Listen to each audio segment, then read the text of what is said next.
question. Hello, everyone. Welcome, welcome, welcome. Where the hell are we today? Welcome. Hello. Ollie and Tony. We're at Pressure Washer Sales and Service in Evesham. This is the first time we've done one of these. Not in my son's bedroom. It's a little bit different, isn't it? Sorry if it sounds like we're farting all the time because our chairs are a bit squeaky. Yeah, the sofas are a little bit. My dad used to have one of these in his old flat. I remember it well. Picked these up for 150 quid for the pair. Absolute bargain. Quite like them. Craig, welcome. Nick, welcome. Tintins. Close to being on time. We were definitely on time tonight. I went live at exactly past. How dare you? Trying to bring the chat up on here. Yeah, see if you can put it up on your phone because that'd be easier.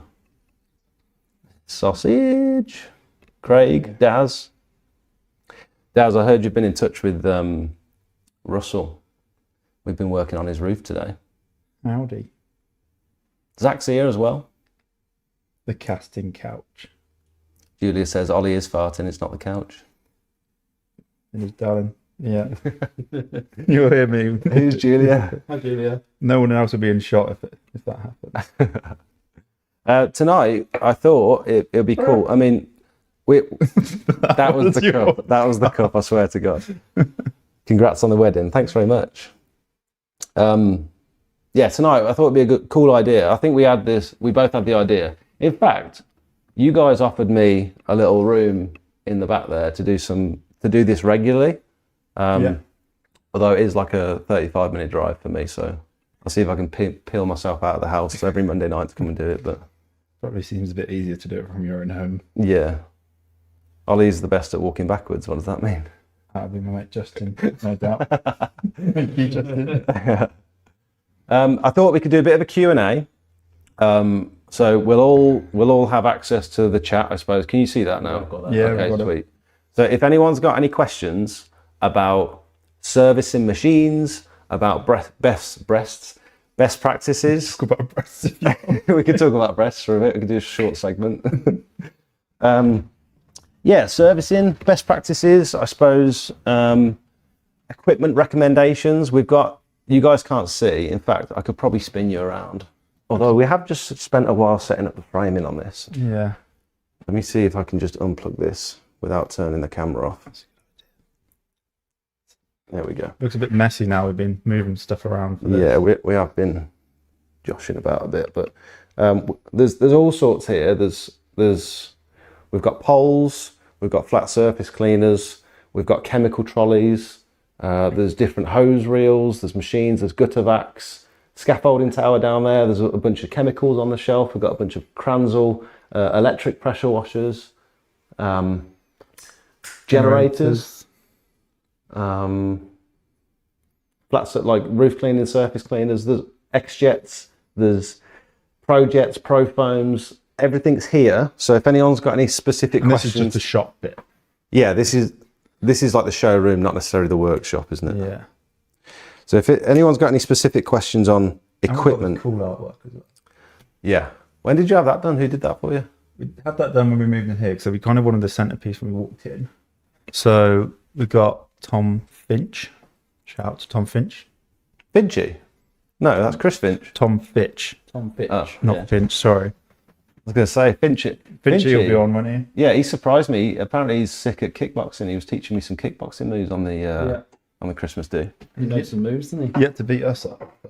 All right. Soph keeps having a go at me because I keep like trying some high kicks right into her face, and she's like, With "Can you the stop? socks on? Can you stop kicking me?" Crock off. Who else we got?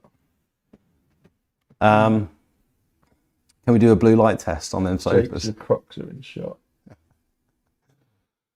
What work did you carry out today, Smelt? We did. We were on our hands and knees on a roof, and we were brushing.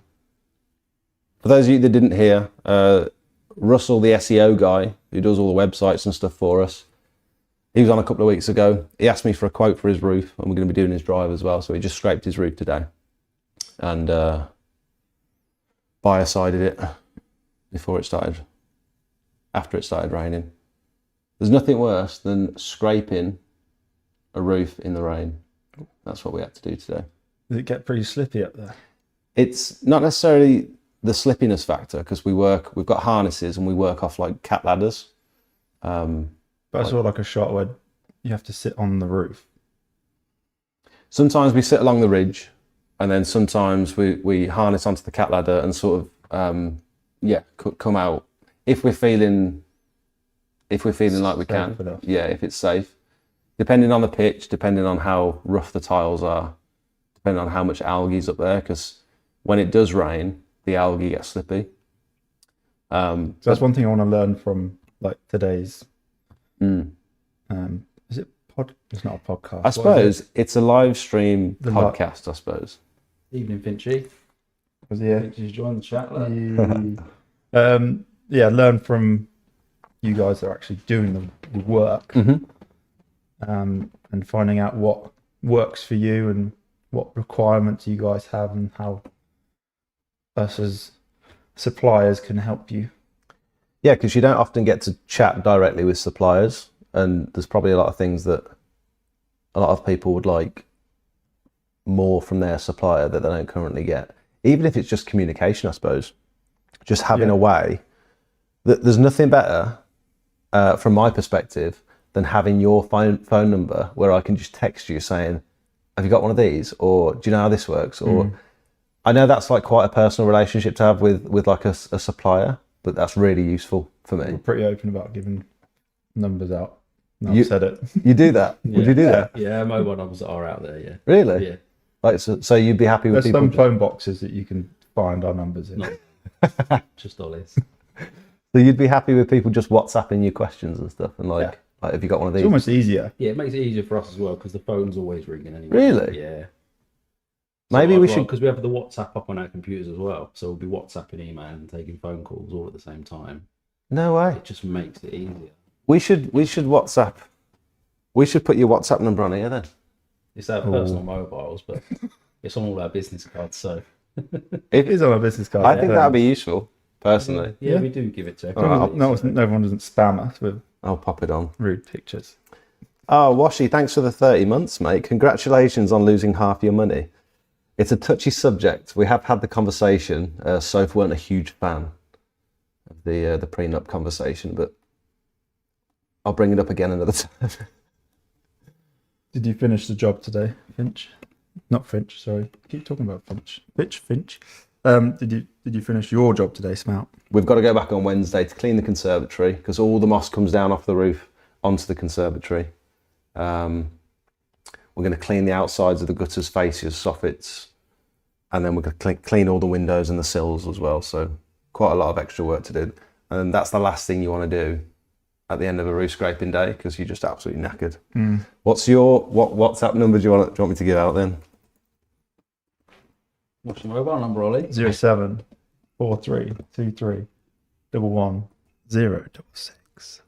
You're going to get some interesting messages now. Okay. We don't have to do this if you don't want to, by the way. I've just said it now, so I think it's going now, isn't it? Let's put that in green. And then we'll move that up. Just started, lads. Bought an Aquaspray 20-foot water fed. Is that the one from Equip to Clean? Aquaspray. I think it is. Yes, it sounds like it is. Used to do traditional method cleaning. Is this one any good for a first?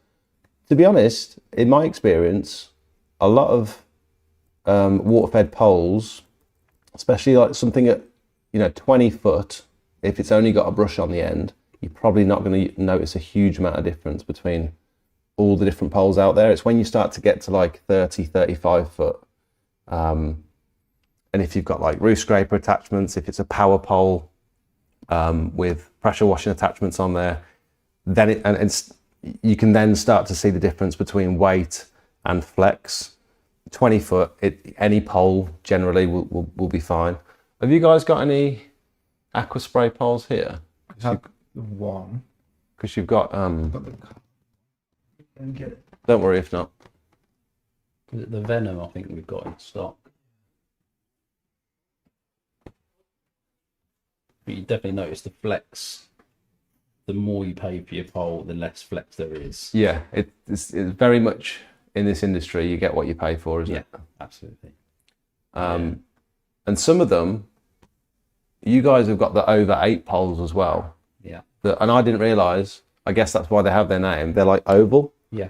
And I guess that would probably help. Do you think an oval pole would be less flexible than a spherical one? I think it's more to do with the rotation. Material as well, isn't it? The anti-spin, I suppose, yeah. And yeah, you can get like woven carbon fibre, you can get standard carbon fibre, forged carbon fibre. You can then get like a fiberglass carbon fibre composite, and those are a bit more flexible. Glass fibre, yeah. Is it worth just opening this evening with just like a bit about you guys' business and how long you've been doing it and what you actually do here? Yep. Well, I think our name says what we do quite well. Predominantly working with, sorry, I use that little mic stand. Yeah, that's As a the mic lance. stand, this little nozzle. It's there. I've been in the business for 13 plus years, and I came straight from school. That's all I did. Working on out in the van, fixing machines, because we don't just do external cleaning equipment. We, like other pressure wash companies, we still do steam cleaners, so out on the road cleaning lorries. Do a lot of vehicles. agricultural stuff as well, I didn't realise. Yeah, hell of a lot of agricultural, equine, all sorts of. The big like static in a metal cabinet style ones. Yeah, so those ones are good because people don't have to get them out. They're all frost protected, ready to go for people. People can just press a button and they can't be tampered with inside very easily. You have to get a key to get inside, so locked away. Good for commercial customers. Yeah, Where they've got a lot of staff using the stuff, like I suppose fleet washing. Did my brother-in-law Kieran get in touch the other day for Falcon Yes, I've flooring? spoken to Falcon, yeah. Yeah, about static. Yeah, so they have like vans. They have a lot of vans, Yeah. and they want the labourers to like start washing the vans as they bring them through, and that would be perfect, I suppose. Like a locked cabinet. It's a set. It's already set. You don't have to do anything. You just hit a button and away you go, sort of thing. And then you can have soap on there and all sorts, can't you? It's just to keep it simple for the end user, really. Yeah. Pull up, press some buttons and wash. Done. you can also add like tokens, so you can limit the drivers to say one wash. So if the wash is out the way somewhere and people start wanting to wash their cars too often or use it for too much time to waste the day, then you can like limit it to like a 20-minute wash or a 10-minute wash. That's a cool idea. It's quite an easy way of doing it. Or you can isolate it with a key, so the machine still stays live, so it stays frost protected, but you can isolate it with a key so that nobody can come and tamper with it and turn it on. Does it run like coolant through the system or something to keep it all? When you say frost protected, So there's the frost protected wise is normally just like, let's say, a bar heater or a fan heater inside the unit, and it just stays live, so it's always on. Yeah, so when it gets down to a certain temperature, you'll just tick on, and the machine's normally insulated as well, so it keeps the heat inside. But there are machines that you can go to the next level and have like a weeping system.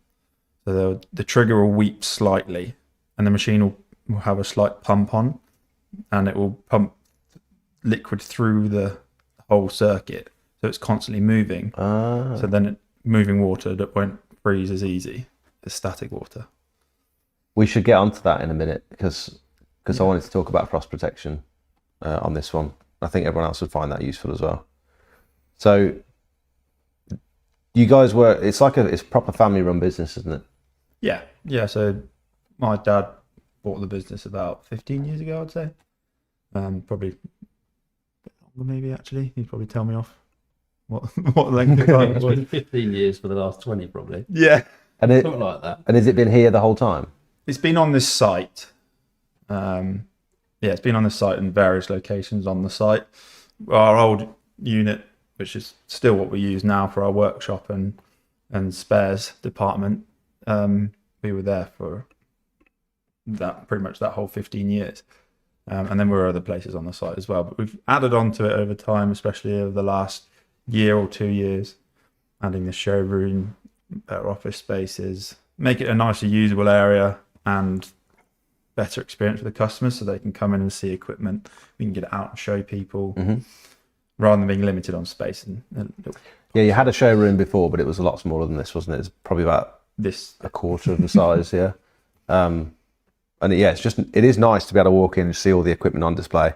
And that was very good for you've just done the demo day as well, which seemed, from my point of view, seemed very successful. Yeah, I think we wanted to, rather than just have it focus on, I think you helped us with this as well, like rather than focus it on having machines out that you can buy, actually being able to use the equipment, I think helped people understand what kit they might want to get, what avenue they want to get into, say it's roof cleaning or just want to start with low level cleaning. And I will say, we want to be doing something like that again. So yeah, put in the chat what are things you might want to see. Or yeah, I think it's useful getting consumers' hopes or expectations for a day like that, so that you can actually tailor it to what it's all about. It's about inviting people in and showing them stuff, showing them how to use things, and offering advice and stuff. I think I've seen a lot of people do things like training days and demo days in the past, where it's just been, I'll look at this, do you want to buy it? And it's been such a sales pitch, and that's almost it's a shame that's the expo is a bit like that, but I suppose that's what it is. It's half a networking event and half try and sell as much as possible to make up the cost of actually doing the show, I suppose. Yeah, I think when you go and invest in something like that, you want to see a return from it. Yeah, and it's all well and good going and like talking to people and stuff, but it would be nice if you could generate a few sales from it as well, I suppose, and spread awareness. Yeah, I think anything like that, you've got to see it as a long run thing. You don't see.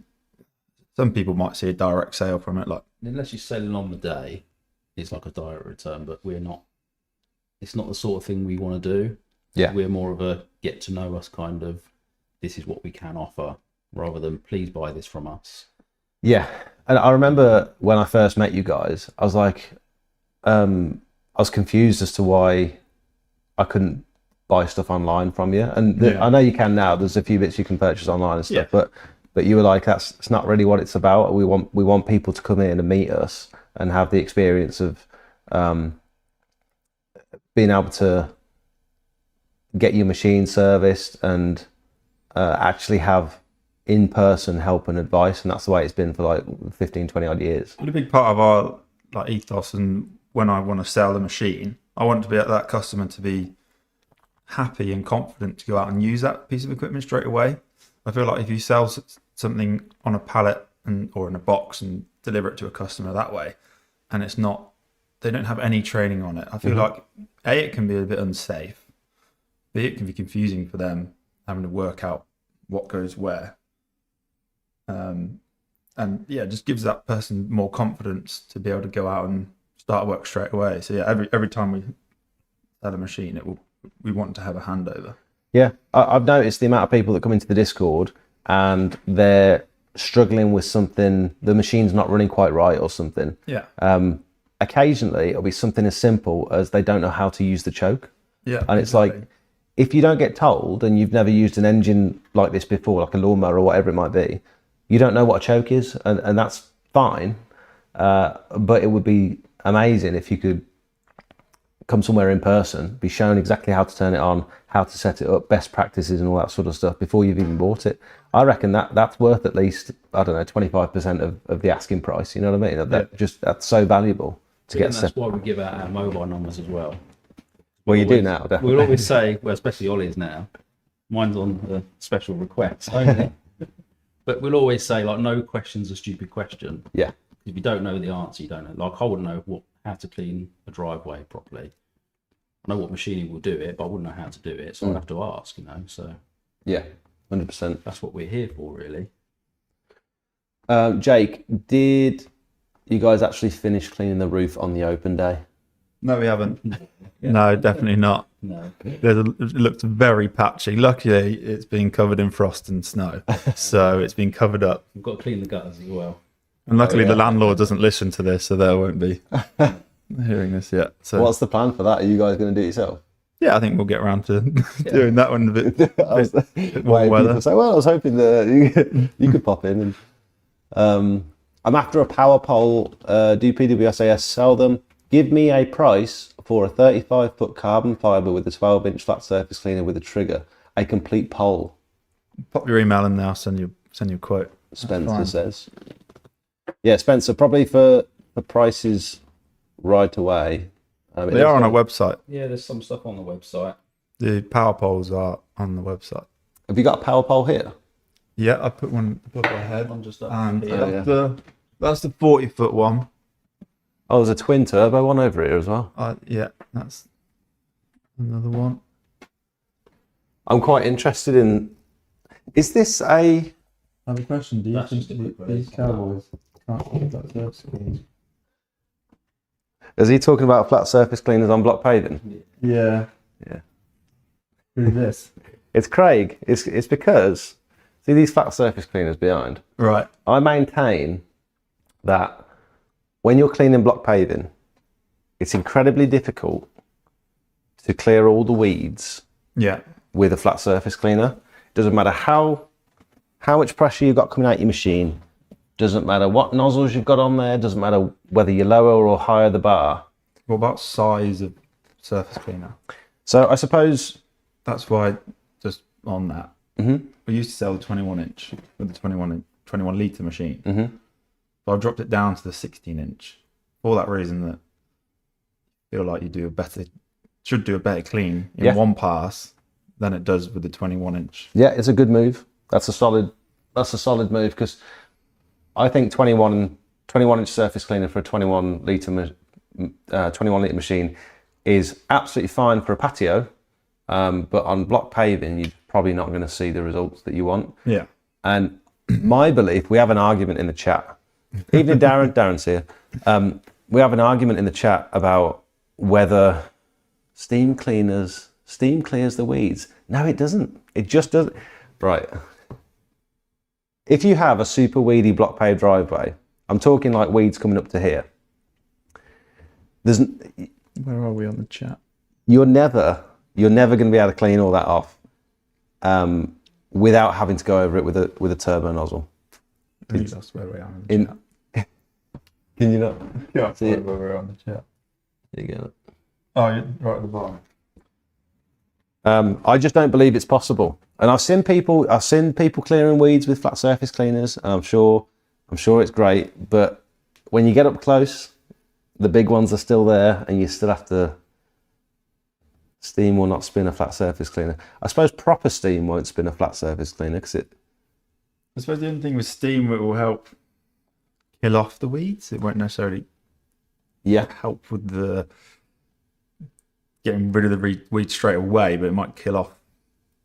Yeah, this is just my belief because avoid it coming back. Every time I've tried various different size flat surface cleaners with various different nozzles at various different heights with various different machines, and I've never ever got satisfactory results where I don't have to go back over the block paving with a turbo nozzle. Yeah. So I'm thinking if I have to do both, what's the point in why don't I just use a turbo nozzle?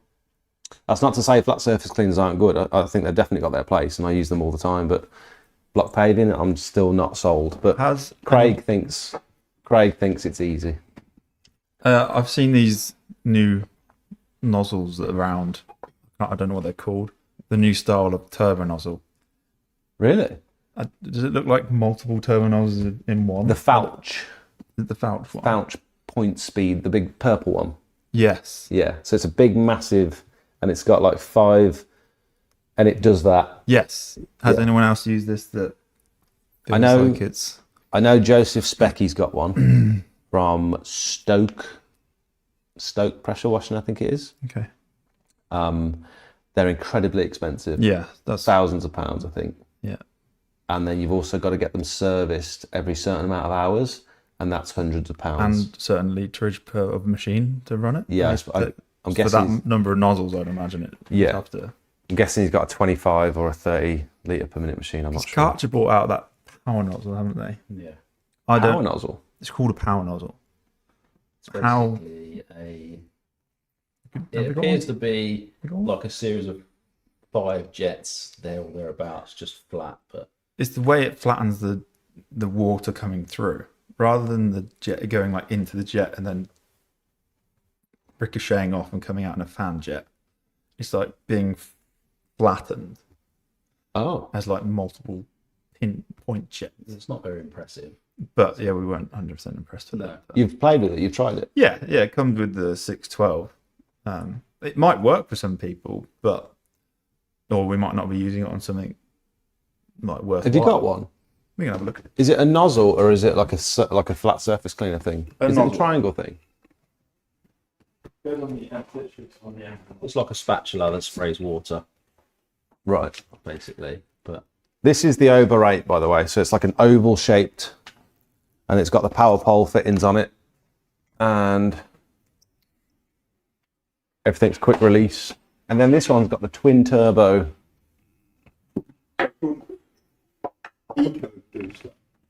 So is this for like smaller electric machines or bigger petrol machines? Or electric machines. They probably have it for their other range as well. It looks almost 3D printed, doesn't it? Yeah. Sorry. That's pretty cool. I've not seen it, and that's basically just a very big fan jet, is it? Like multiple It comes screens. out like a fan jet. The new Karcher, is it new, brand new? I would say it came out middle of last year. Yeah. That's So it says 50% cleaning performance, better cleaning performance. Oh, there's a little picture on the Oh. side, look, as well. Oh, he's cleaning. Looks like he's cleaning render with it. On the side, it says for vehicles and for. So why weren't you impressed with that then? Maybe we haven't used it on the right product yet, but Yeah. or on the right surface. I think all it's doing is making it a wider surface area. There doesn't seem to be anything in there. Nothing moves in there. No, it's just a flat. It's just literally like a sandwich, and it's spreading. It's like a massive fan nozzle. Yeah. Yeah. So we're just. They come with the machine, and like you say, I think you have a better fan with it. You're covering a bigger area, so It's been Maybe out for like. Darren says it's been out for like 30 years. 30 probably years. remodeled it. Needs stacks of flow, designed for big ass machines. Okay. There you go. We're all learning. Thoughts on the gimmicky turbo flat surface cleaner? Gimmicky. Craig, you're so pessimistic. No one's even tried it yet, and you're calling it a gimmick. Have you got any thoughts on that? The Rutland pumps. Have you seen it? It's a massive surface cleaner. Saw it last year at the Expo. I haven't seen it in action, but if he's trying on it, I think it must work to some extent. Yeah, he's good at what he does. He's different things he invents, and I can't imagine him investing time and effort No. into something that doesn't work. No, exactly. Darren was on about the Felch sorry. needing tons of flow. Yeah, I not agree with that. this. Yeah, because I was going to say this was on a 600 litres an hour machine, so it's not massive. I wrote down a bunch of questions for you guys just before. Yes, I did for you. I think it might be worth going through a few of these just so that people can get a bit of advice, especially if you're new to the industry. By the way, if you've got questions, keep them coming in because we're all looking at the chat. If you've got questions about I'm trying to go back and have a look at stuff as well. machine recommendations. Thanks, Darren. See you in a bit, mate. Machine recommendations. What kind of flow or pressure to go for? Brands. Should we talk about brands for a second? Because when I first started, you might give different advice to me than this, but when I first started, I did everything super cheap because I'm tight, and I started by getting a little £300 Parker brand pressure washer. Yep. And then I did my first bunch of jobs with that, and that eventually paid for a Chinese Kiam from Equip to Clean. That was about 900 quid, 15 litres per minute.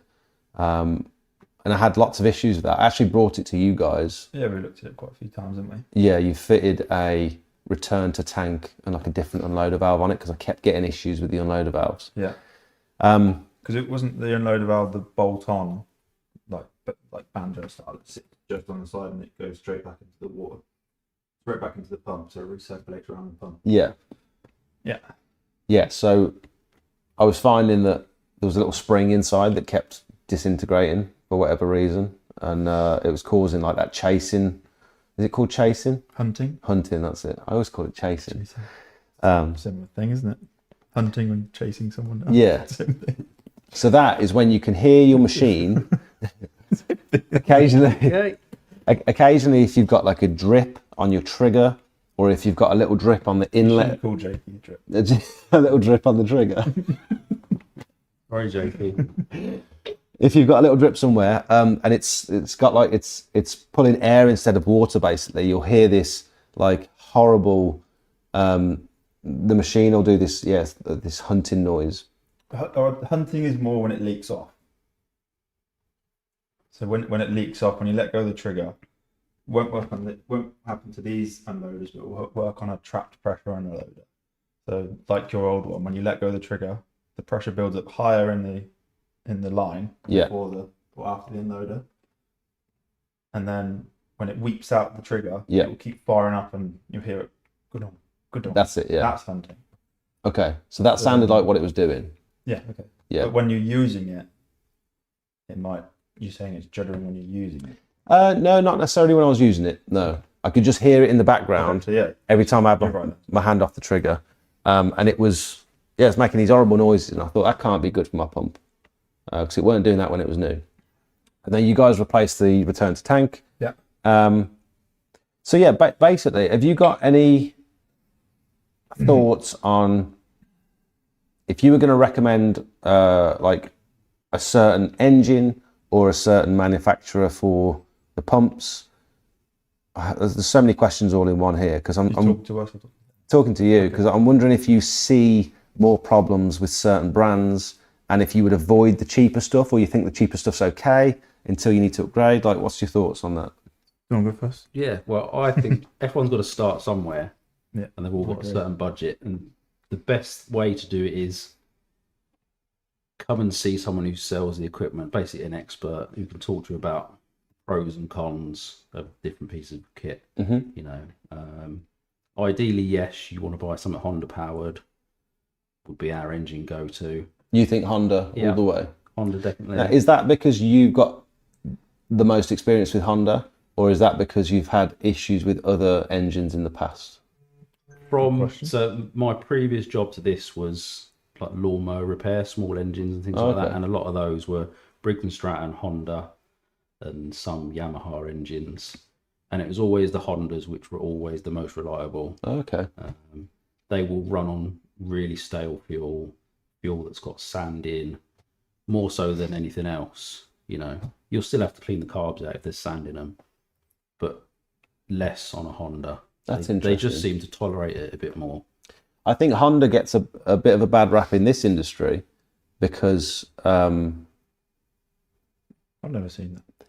Well, I don't see it like you guys see it. I see a lot of people complaining, "Oh, my Honda's broke, this and that, and I'm not buying Honda again and stuff." But I think it's because they're sold in such volume, and everyone buys a Honda for the last God knows how many years. Everyone's bought Honda. You're obviously, I reckon Honda's probably the most bought. Petrol engine pressure washer. It was petrol engine in general, probably. Yeah, and so like small petrol engine. And so it makes sense to see more of them being repaired than it would any other engine. If Briggs & Stratton or if Lonsin or Yamaha or whatever were sold in the same quantities, you'd probably see more of them being repaired. Yeah, I don't know. I agree with that. Yeah. I'm looking at a Honda 4-stroke leaf blower, quite a bougie leaf blower. It's like 400 quid or something, and I don't want to pay that sort of money for a leaf blower. But everything I've had before this has broke. Why wouldn't you go electric? I've been electric. I've been there. Battery powered. Yeah. Big 5 amp massive batteries, and they just don't last. They last literally 5 to 10 minutes if you're lucky. And we do some massive resanding jobs, and we do like all the hard setting sand as well, where you've got to really be thorough with it. And if you run out halfway through, you're literally stuck. What brand are you looking for that? So I'd like a Honda pressure, Yeah. a Honda leaf blower, because they're 4-stroke. I didn't realise until the other day you don't have to mix 2-stroke fuel with them. 2-stroke will always be the best for small engine sort of garden equipment because they'll work any way up. Wait, what do you mean? So a 2-stroke engine hasn't got an oil sump because the oil's in with the fuel. So a 4-stroke engine will always have an oil reservoir, the sump basically. So How long is it? I've never like a small 4-stroke, before, just as I was leaving the sort of horticultural business, 4-stroke Hondas were just coming and they were doing brush cutters and blowers, and they have belts now to sort of transfer the oil around the engine. So they do still work. You just have to be careful how you store them. They need to be kept upright. So the oil will go into the air filter and things like that. So a 2-stroke engine doesn't need oil? No, it's in the fuel. If you don't put your oil in the fuel, you will knacker the engine because it's got no lubrication. That could be why my others broke. Yeah. A couple of occasions I ran out of 2-stroke oil, or I might have forgot to put it in. There's also the fact that when it's in my van and I go around a corner too fast, it just sort of... You've got some racking to do then. Yeah, I have got some racking. Thanks, Zach, for the racking. That's mad that I didn't know. This is why this stuff's good, because I never knew that was a thing. Yeah. So that's why 4-stroke motorbikes and stuff are they're a lot heavier, because they've got more going on. They've got like a sump, they've got oil going through the engine. Oh, okay. Yeah. So you can use a 2-stroke upside down. Yeah. But you can't. Obviously, if the lid on the fuel can seal well enough. Yeah. But you wouldn't recommend doing that with a 4-stroke. Again, they're a lot better because the Honda ones will have some sort of belt, like a cam belt, effectively. Yeah. Which will transfer the oil around. Ah. Yeah. It's down to maintenance. What's everyone saying on the chat? Did you not put oil in the fuel? I did, and I know that you have to do that, but I didn't do it religiously. So you can't. £2.50 leaflet blower. No, you meant leaf blower. What? £2.50? Was it for your car? It was the screw fix one, and everyone has a go at me for buying cheap stuff and then wondering why it breaks or doesn't work. But clearly, it wasn't the leaf blower that was the issue. It was the user, i.e. me, I suppose. You can't talk about battery, Jake, when you bought a budget shit one. That is also true. I did buy the cheapest battery leaf blower that Screwfix sold. Yeah, that's probably more of a domestic item. Yeah. Meant to be used like once a month. Oh. But so do you think you could do a battery powered leaf blower or whatever for commercial? Yeah, they do them, like still do them. But without needing 10 batteries. You know what I mean? A backpack and a backpack still. I've seen that. Have you seen those? Yeah, but you have to spend the money is the thing. Yeah, so there is always someone out there which will do it, but you just need to spend the money. So the cost of the batteries are insane. Yeah. Like I thought 60 quid for a battery was expensive, but some of the still ones and some of the... We've got some ride-on scrubber dryers like they use in supermarkets, and the batteries for those can be like £1,000. Yeah. Just for the batteries. So you would recommend Honda? Yes. And what if someone was working to like a serious budget, like they're just started, they want something super cheap just to get them going? Do you guys sell that sort of stuff, or do you sell more of the commercial, like you're already in the game sort of thing? We've got a bit. We sometimes have some second-hand items. The petrol second-hand market is a bit tricky because they're normally heavily used, and we won't take one in unless it's one that we've looked after, or that's been sold, or been on our loan fleet or something like that. Oh, okay. So we know the history of it. Basically, we know it's been maintained, because a lot of these machines will go out and they just won't get maintained. There's no sort of planned preventative maintenance, basically, no regular servicing. It's broken. I need to get it fixed. There's so many questions that keep popping up as you're talking, but I'm gonna hold back a little bit. But if they've got a certain budget, then I would say if you can go secondhand, but go for a known brand like a Honda engine, an interpump pump would be our go-to pump. Yeah. Honda engine into pump. Is there any other pumps that you'd recommend? There's cat pumps are really good. They're normally Cat. like a blue colour. Yeah, that's an American pump. Normally on the Brendan machines. Yeah. The Brendan machines, again, they use a Honda engine and a cat pump. Like two of the most expensive items. Yeah. That's why they're normally expensive. Single cylinder diesel engines, I don't personally like. Noisy. Yeah, noisy. Rattle Single cylinder themselves to diesel, they're pieces. quite knocky and they do shake themselves to pieces. I don't think I've ever used a diesel Yeah. pressure washer. No. They're a bit noisy. New wise, it's tricky. If you need to buy something to get going, then yes, there is machines out there like you'd like the equipped to clean stuff. We've never really been in that, But yeah, never targeted that kind of area because we want to be able to provide a good service and a good quality product. If we start skimping on price, It's really hard to be competitive. can't get the quality. Yeah, when such with lower budgets, it's hard to be competitive, I suppose. Yeah. We earlier in the year, last year, we were trying to price something smaller to do like some sort of it's like a real entry level to the business kind of machine. yeah, But Like a startup kit. yeah, and it was so you difficult. can't do it and have the spares back up. Like you can buy a real cheap Chinese machine, but there's no spares back up for it. That's So what I was when it gonna breaks ask. down, it's you're Yeah. struggling then. I remember a lot of the lads in the live stream before they'd said, "I've bought a Hyundai or whatever it might have been from Amazon. I need it serviced or it's broke. Nowhere will touch it." No. And that's not just because they don't want to mess with that machine because you've bought it elsewhere. It's literally just because you can't get the parts in this country. Is that right? It's hard. It's harder to get the parts. You can eventually get the parts, but you have to wait longer. Not every time. I'm not saying every part's hard to get, but generally speaking, the parts are harder to get. Certain price machines are almost classed as like a disposable machine. Oh, okay. Like a microwave, you wouldn't necessarily get your microwave repaired if it broke down. Right. You'd bin it off and buy a new one. It can get like that with any piece of equipment, really. Like If smaller it's a certain Quark price. stuff. Yeah. That's we see that quite a lot coming in. The people have started off, but like I say, we don't want to say to people don't go and buy that stuff. It's just be aware that if you want it repaired, it's going to be harder to repair it. Is it the same to work on?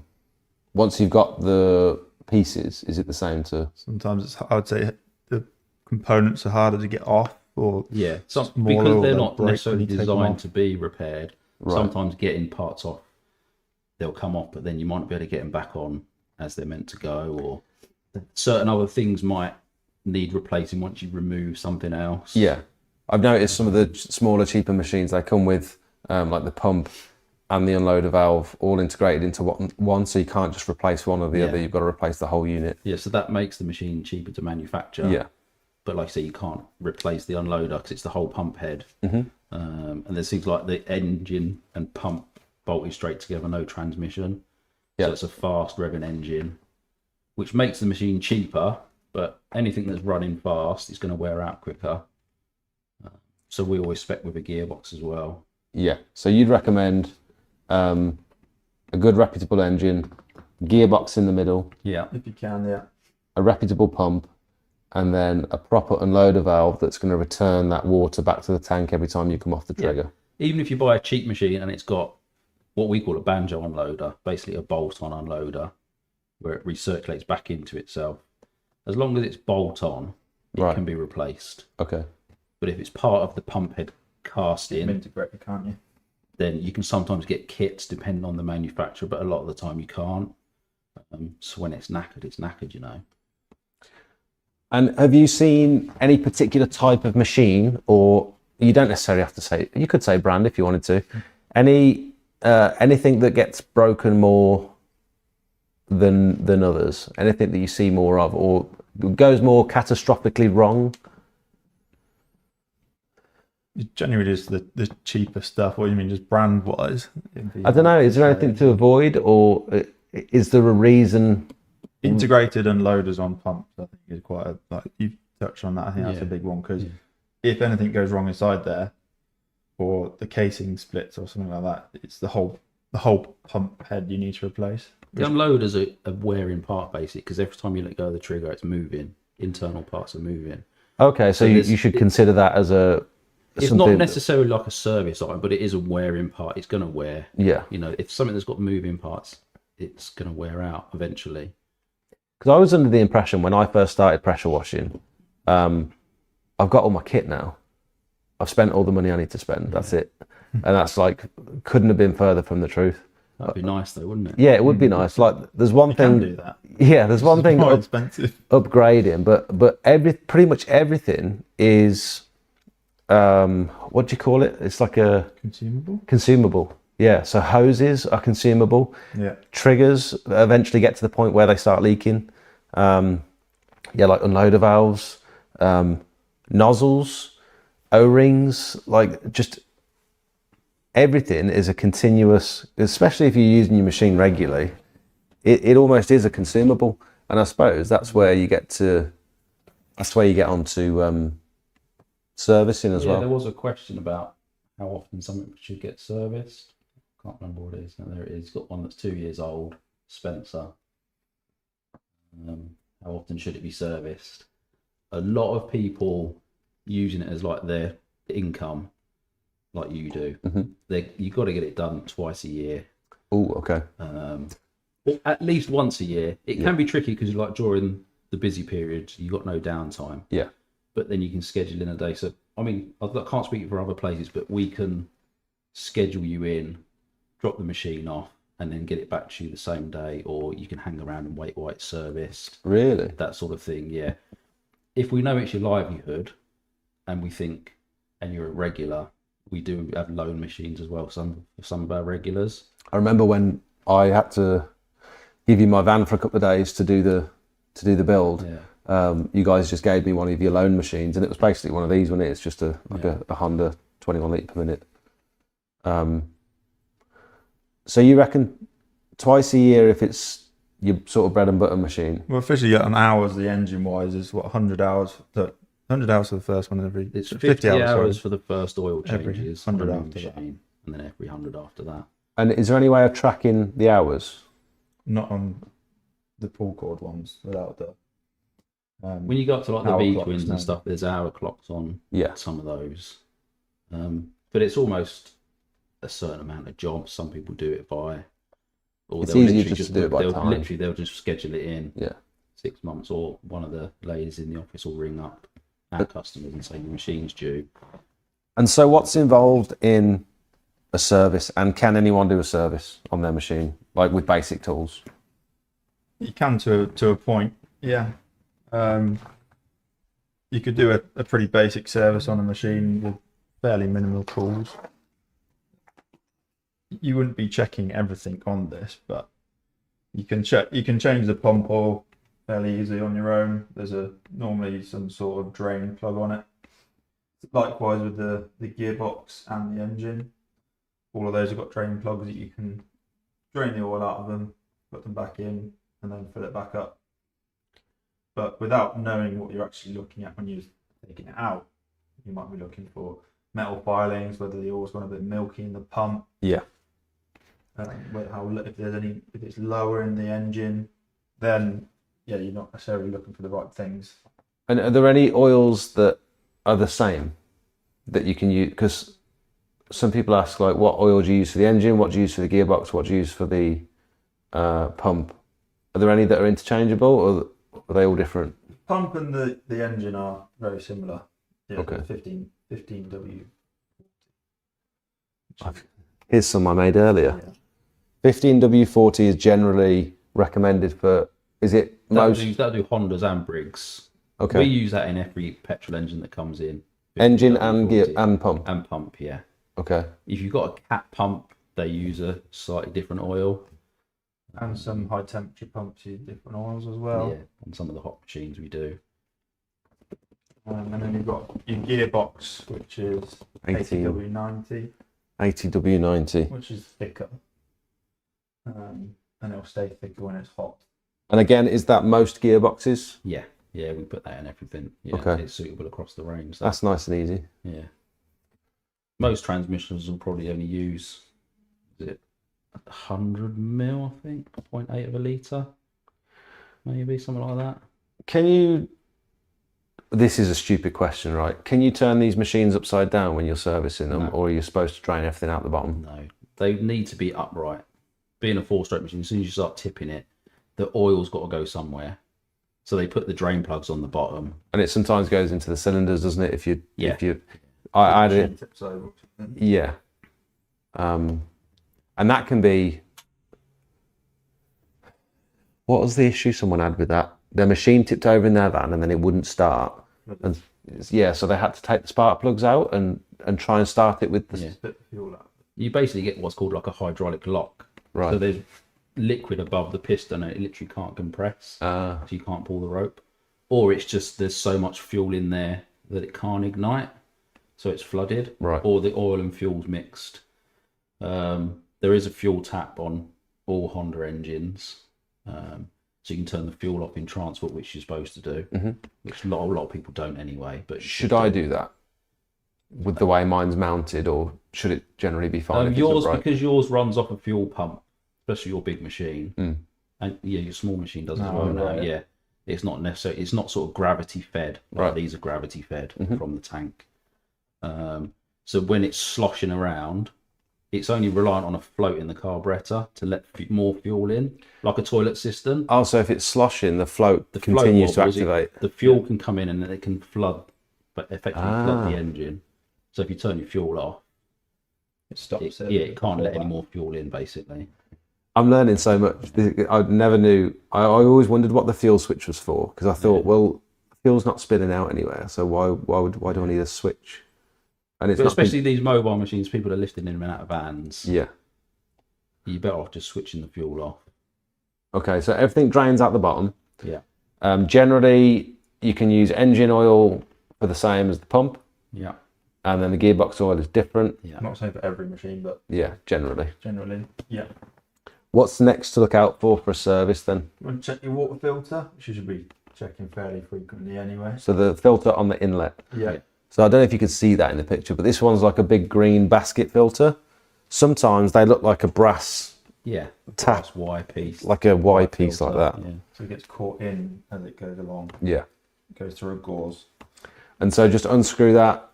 Do you need to take it apart, or does it just... I would unscrew them and take them apart completely. Don't have to take the whole thing off, but unscrew the filter part.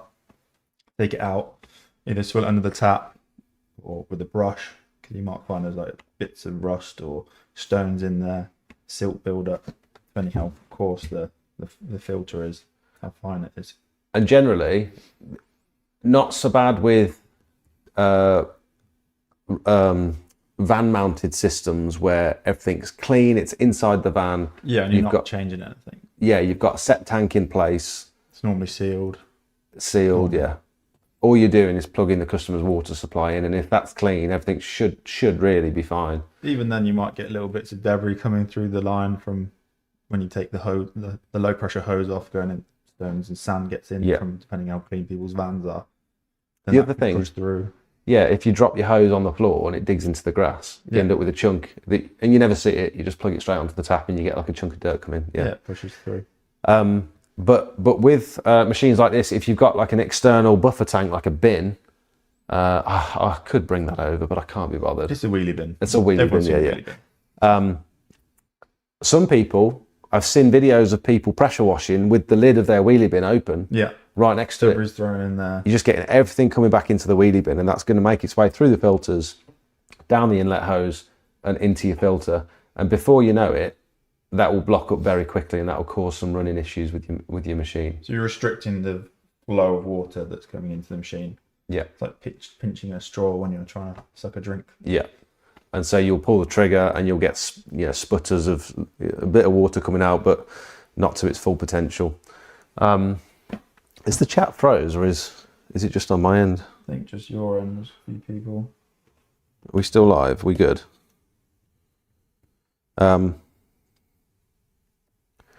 And then, what was I going to say about the... People are looking at comparing machines. Okay, cool. Sorry, we'll carry on with this. We're checking the fuel tank is one thing. Check the fuel quality. One thing I tend to do is just smell the fuel when you first get to it. just to see if it smells off.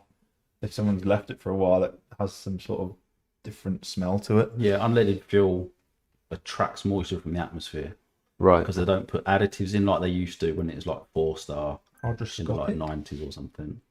No, It is hydroscopic. that's scared of water, isn't it? Hydrophobic. That's Hydrophobic. scared of water. Hydrophobic is away. Hydroscopic, it absorbs the Maybe. water. Pretty sure. Tell us if I'm wrong. But, yeah. But yeah, so fuel goes off. So that's like a winter thing as well. If you're not going to use the machine, run it out of fuel or drain the fuel. Is it easy to drain the fuel? Just pull a hose off the bottom of the fuel tank, or You can do it via the carburetor. There's normally two nuts on the bottom, 2 bolts on the bottom of the car. One's on a slight angle. You can unscrew that one, and the fuel will drain out into a. because it's gravity fed, it tray, should all yeah. just come down. Some of them have a little filter in there as well. Yeah. So there's 2 bowls. The first little bowl sometimes has a little filter in. Okay. But other service things that someone could do is they could like change the spark plug, change the recoil rope or the air filter. Is it just one spark plug on this machine? Just the one, yeah. Yeah, Honda. This is a single cylinder. Spark plugs. Single cylinder only needs the one. Oh, you've got a fuel filter here as well. Yeah, that's off of the V-twin. So this sort of machine shouldn't necessarily have an external fuel filter like that. These have them in the bottom of the fuel tank, Right, okay. which is a bit more difficult to get to. That's the sort of thing that we would do if it came in for a service. We'd do that and a few other things that we check, like valve clearances and certain bits on the unloader and pump we'll look at. The valve clearance is one that you struggle to do at home Yeah. on your own if you haven't done it before. Check-in valve clearance. I'll let Tony do this We one. generally do that on like an older machine. Are you taking anything apart to be able to do that? You've taken part of the engine off. There's only like a valve cover just by the exhaust, but then we're checking valve clearances just to check that, because the Hondas will decompress when it stops, but it relies on the valve clearances to be right, which makes it's why they're easy to crank over, because they're decompressed when it stops. So Right. that's something that we would do in Dad did say service. earlier that Hondas can be renowned for decompression issues. We've had a few. I wouldn't say a lot. We've had a few, but like anything, there is something that occasionally goes wrong on things. But I think, In general, it's not. yeah, it's not and an going issue. from my past experiences, if it's something that I would check on a service, is the valve clearances is a big thing. So when you say a Honda decompresses, do you mean you turn the machine off and there's no pressure in the hose? No, in the engine. Just the engine. When the engine stops, there's a part inside the engine on the cam, like a little counterweight, and that effectively pushes the exhaust valve open, just like a tiny amount, Right. just to let any air out of the engine when you pull it.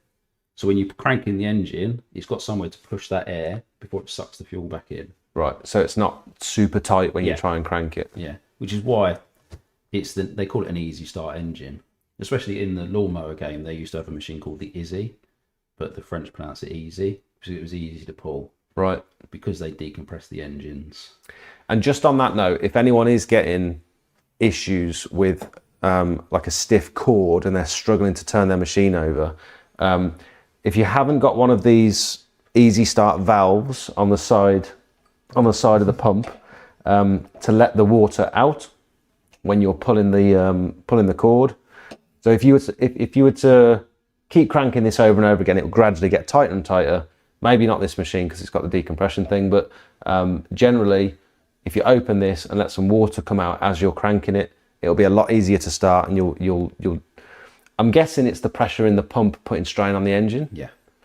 You're putting resistance against it. It's sucking water in, but it's got nowhere to push the air out. Yeah. Basically. And so if you haven't got one of those, the other way that you can do it is with one hand hold the trigger open, and then with the other hand pull your pull cord. Which makes it a bit harder to start sometimes. It does. Trying to do it, yeah. You've got to sort of put one foot on the machine as well to stop it rocking over.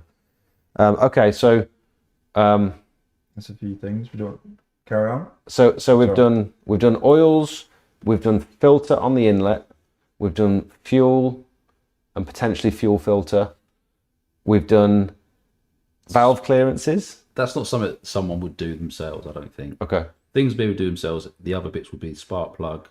You can check the air filter is clean. So is this an air filter from a V-twin or is that from one of That's these? One of these, yeah. Okay, Single so cylinder. inside this black box. So that's obviously your exhaust, fuel tank, and then this black box has got your air filter inside. Is it likely that after a year that's going to need replacing? It depends on the situation. If someone's been pressure washing towards their machine, Right, and covering it in crap, then yes. Generally, they might last a couple of years, but you can clean the foam bit on them. And your environment as well. If it's a really Yeah, dusty environment, it's it's going yeah. to suck it through that. Because the engine is sucking in air Yeah. by the air filter. I reckon this is one of the huge benefits of having a van mounted machine, or at least having this machine stay in your van. You're limiting the amount of times you're shaking it and moving it about. You're limiting, rain. The rain can cause a lot of this sort of stuff to rust, and your machine can look a little bit haggard after just a couple of months of being out and getting wet.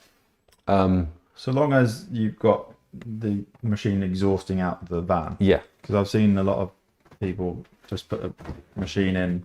I say a lot. I haven't seen a lot. I've seen people put a machine in and the exhaust is still facing kind of inside the van, so it's recirculating around. Yeah. Same with some boilers. As long as you have it poking and extracting out some way, then you're normally fine. But if it's You don't want it sucking back in its own exhaust no, fumes. that's kind of when they start choking up the filter, etc. Okay. But yeah, that's what I found quite early on when I could keep my machine in the van. Yeah. And the only thing then is that you need a longer high pressure hose reel And low pressure, I guess. and low pressure. Yes, you would, of course. Yeah, because your machine's not as close to the customer's property as it could be. Yeah. So your van and your machine might be parked at the top of the drive or at the front of the property, and you've got to get all the way to the back. You can't move all this round with you. You need longer everything, I suppose. But as a level up, I think it's the best way to go, isn't it? Yeah.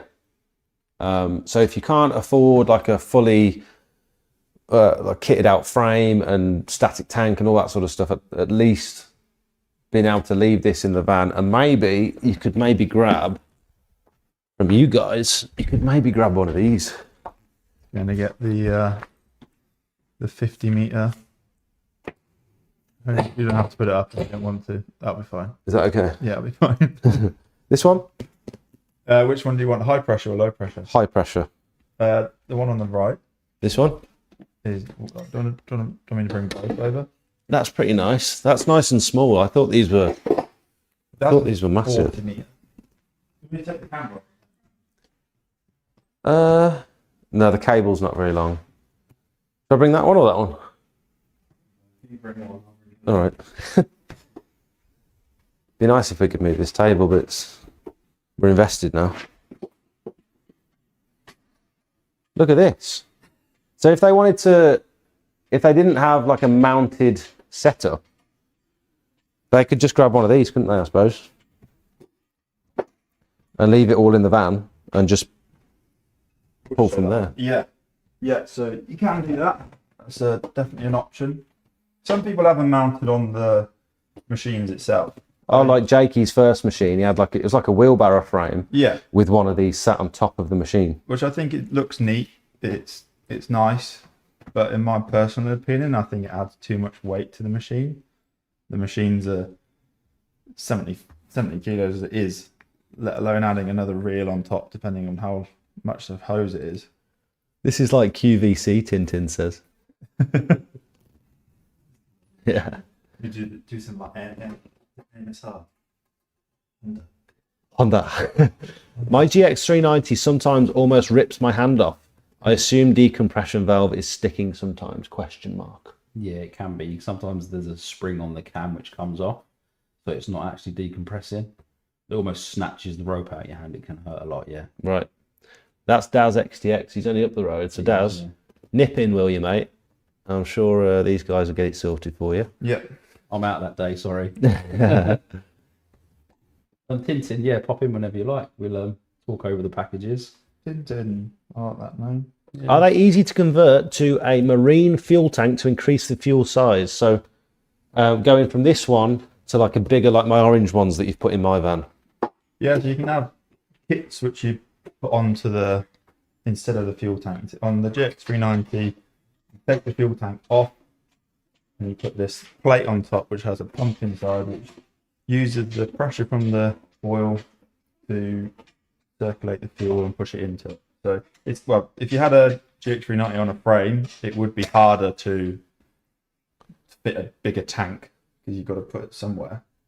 Yeah, on a trolley like this, where are you going to put the bigger tank, I suppose? Yeah. But on a fixed unit, yeah, it would be, you could add it as a marine tank, or you can add it as a You could have one of them jerry cans, can't you? tank. Yeah. Chick's moving all the showroom round. Yeah. Oh, here's one of them aqua sprays. Yeah. This has got one of them pure water filters on it. Yeah. Yeah. Venom. One of those. Yeah, those little filters aren't the great. They work for a set time, but they need replacing Well, very often. the specs on the website for these sorts of filters and the DI filters and stuff, they say recommended under around about 4 litres per minute. So if you're hooking this up to your tap and putting it on full whack, it's just passing through the filter too quickly, and it's probably not going to be able to filter the water very well. And these are sort of disposable as well, aren't they? So it's not probably going to last that long, but it looks like an okay pole, to be fair. Yeah, does the job.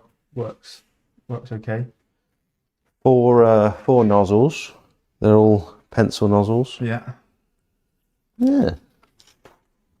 It's not one that we started off with doing a few of those for like soft washing and the cheaper side of things. And yeah, they've got a place. These are pretty nutty. These X-Line chemical tanks. Clive had one of these at the demo day, didn't he? Yeah. Yeah, we popped up to see these guys. Shout out, Clive.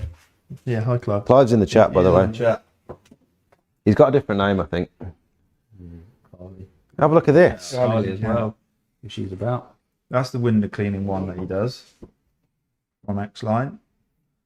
So they got a battery in there. That one's just got the standard window cleaning pump. So the second row down on the left hand side of the switch for the battery. Battery on, and you can turn your pump on. Ooh. Control the flow of water. And some of them have a remote. But I bet that's got a bigger battery than my gardener backpack as well.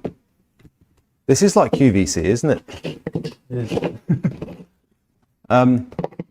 Did we finish what we were talking about with regards to the servicing? So No. generally, oh, we've got this as well. That's for the Oil filter on like a V-twin. I suppose that's for the bigger machines, isn't it? Yeah. So you're not going to see one of these. Is there an oil filter on these? Not on this one, no. No. The only other thing I would say that someone can do is just basically check your fittings, the O-rings in fittings and things like that. Which Yeah. is generally day-to-day checks anyway. Yeah, so what a lot of people don't realise as well is any leaks on anything, any water leaks, can play havoc with your pressure and your I suppose does it that, you know, when it's doing that chasing, what do you call it, hunting? hunting. Yeah. When it's doing that, When it's chasing you down. yeah, is it causing damage anywhere? Mainly to your unloader is unnecessary wear. Okay. It's like going on and off the trigger when you're not there. Yeah. And then in turn, probably putting wear on your seals, I'd say. Okay. Because it constantly going on and off like that, It's unnecessary strain. On your hose as well. moving around. Well, just building Vibrating. up, building up pressure, letting pressure off, building up pressure, letting pressure off. Yeah. Is one thing that can wear out your hose, which is why we go for the K series and loaders on our machines, because when you let go of the trigger, the pressure actually drops in the hose rather than increasing higher. Yeah, and this is something that I found out when you fitted the K series onto my machine. I noticed instantly when I pulled the trigger, it was like a slow start rather than a sudden like burst in pressure. Yeah. That's like, for roof cleaning, that would be, I can't say the phrase, I'm not going to say it. It could be a benefit. It's not necessarily a game changer. I reckon you need a button, you like something like that is Censor it. like on QI. But it's if you're on top of a tower and you've got your turbo nozzle and your pole's extended out 40 feet or whatever it might be, and you pull that trigger and you get an instant burst, that could be fairly dangerous, to be fair. So yeah, the K series, it's that soft gradual start, which is really nice. They call it flow sensitive rather than trapped pressure. Right.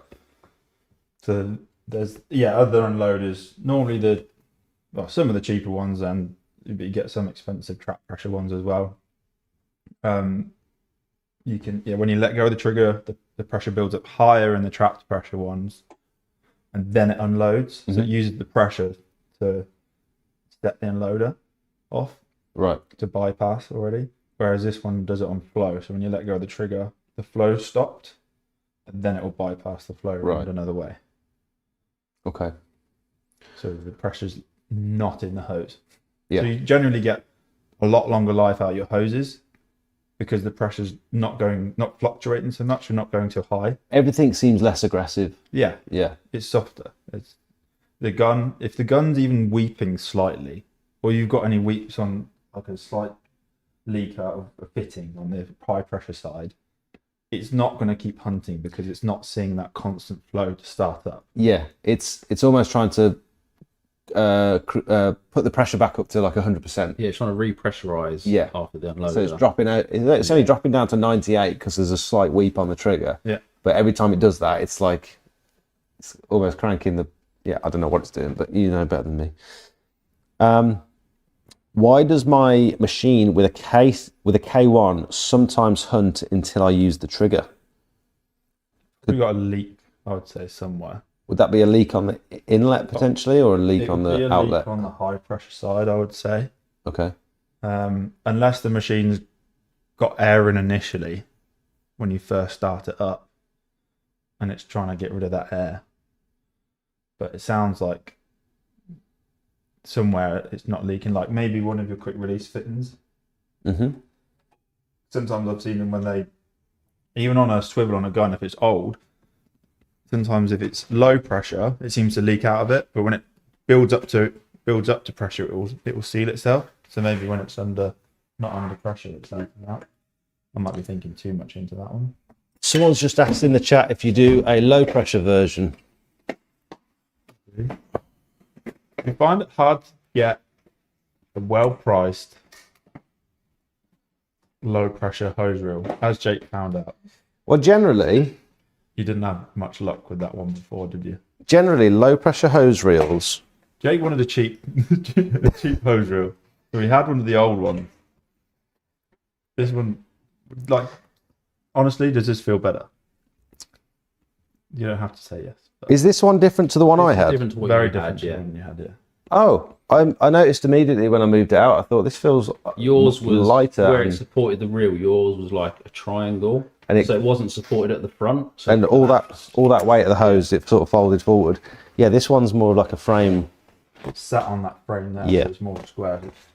So what I've found in the past with low pressure hose reels is you either get cheap plastic shitty ones from Hose Lock that just aren't suitable for big bore hoses and like a lot of hose because you generally can't fit enough on them.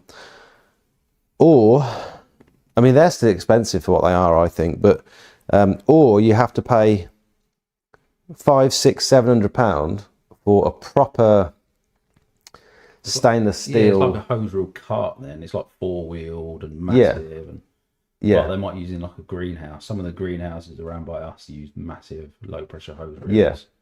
And if you try and find something in between, 100, 200 quid. That's been the best thing that we found for quite a while. Yeah. Price-wise. Yeah, price-wise. There's still a few things which we would like to change on it, but you're not going to get them changed at the right price. Like the wheels. You could go up to something that size or something bigger than that. The heavy-duty one that Jake, so the second one that we bought in on the QVC little QVC so the low-pressure reel you've got in your van, that is that trolley, the other trolley with the trolley kit on, but you're looking over double the price. Yeah. And the weight. Yeah. So the things I'm looking for on a low pressure reel is something that can hold 3/4 inch hose. So big, thick, proper quality 3/4 inch hose. Flow right through. Yeah. Ideally, it would have 3/4 inch hose fittings on the inside, because it's no good having, I mean, higher potential flow is great, but it's no good having 3/4 inch hose for it to go down into like a 1/2 inch tiny connector when it goes through the middle of the hose reel. It does still help having the thicker hose, even if you do have smaller connectors, which is what I found out when I actually tested it. The other thing is these carry a hell of a lot of weight. So what people don't realize is when you unplug this hose, it's not empty, it's still full of water. And if you can imagine 50 meters of 3/4 inch hose is A lot of litres of water in there. incredibly heavy. And so that's putting strain on all of the wheels, it's putting strain on the bearings, on the fittings, on the frame. And so you need something that's robust, and this does feel a lot better than the one I had. Good. The only thing I would say, these little plastic wheels, mine came off, Yeah. but easily solvable. But it's like, then if you're going to pay to have some like proper big beefy wheels on it, then it's going to be a lot more expensive, isn't it? So it's like you can't find. You can look after the stuff better as well, Yeah. can't you? So if you know it's going to be slightly weaker, I think, maybe try and drain the water, try and let it siphon out Yeah. before you put it on the reel. So that when you want to reel it up, disconnect both ends and then reel it up, so it allows it to siphon out. It's so hard to find, and hose reels and hose trolleys and stuff are the perfect example of you can't find both cheap and quality. It just really doesn't exist, does it? No. So this is, both. I think this is in between. Yeah, it's a nice in between. This is like a we midpoint. have that price at like 260. Yeah, That's including the 50 meter 3/4 inch Microflex hose and the fittings. and the fittings. That's not bad. Yeah, I mean, you could try and do it yourself for cheaper, but it's very difficult. And the last thing you want to do is buy this stuff twice as well.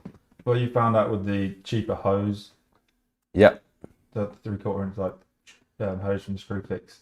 I got it from Tool Station. I think it was like 30 quid for 30 meters. The flexibility of it just kinks, isn't it? Whereas that one, if you try and kink that, it does kink eventually, but it's thicker. Well, the cheaper hose kinks, and mine bubbled as well. Oh, right. Mine had a massive bubble in it. It's the amount of fibre, almost fibre reinforcement Right. in the hose.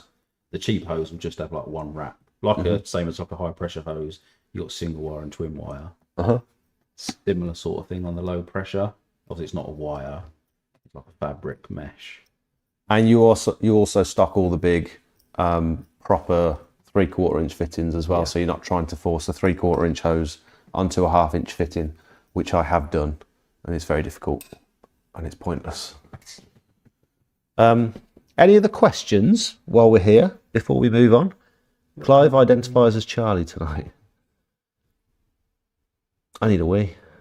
We'll have to fill the chat whilst you're gone. We'll have a look through this whilst you're gone if you want. You sure? Yeah. These boys know their stuff. I'm from Swansea and debating travelling to them at Pressure Washer Sales and Service. We had to deliver a hot machine to Swansea just before Christmas. Do you often deliver? Mainly on the hot side. Yeah, the hot side of things. We try and keep our sort of radius where our mobile engineers will go to sort of 50 miles from base. But Yeah, we get it's people also- come from all over the country for machinery and repairs and things. It's also nice dealing with local, because that way you can go out and do repairs, servicing, replacements and stuff like that. It means we can respond to people better. We can respond to people quicker. If we have to go too far, we've got a few customers a bit further away, further afield. They've got more static machines and larger machines that is kind of worthwhile. But if they weren't so reliable machines, we wouldn't be able to offer the same like customer experience as we can with our local customers. Where we can respond within a Response time day. is a big thing for us. Most customers will get to same day or next day. He remembered to leave his mic so you can't hear him wee. Yeah. I won't be long. Yeah. Same day or next that way, day for. Jake. Oh, by the way. Yeah, Yeah. that one's locked. Sorry. Is that one for number 2? Yeah. That one's for the workshop number 2s. yeah, we try not to go too far. 40 to 50 mile radius is probably about as far as we want to go to be efficient for our customers. I can't believe we've been left alone. Is there anything else on the chat that you've seen? Left alone with the chat. Does anyone want to ask any questions about Jake while he's not here? Yeah, and he will never find out. He won't be able to We'll do be it on honest. chat. I'm looking to come to visit the store. I like that it's called a store now. To look at van setups.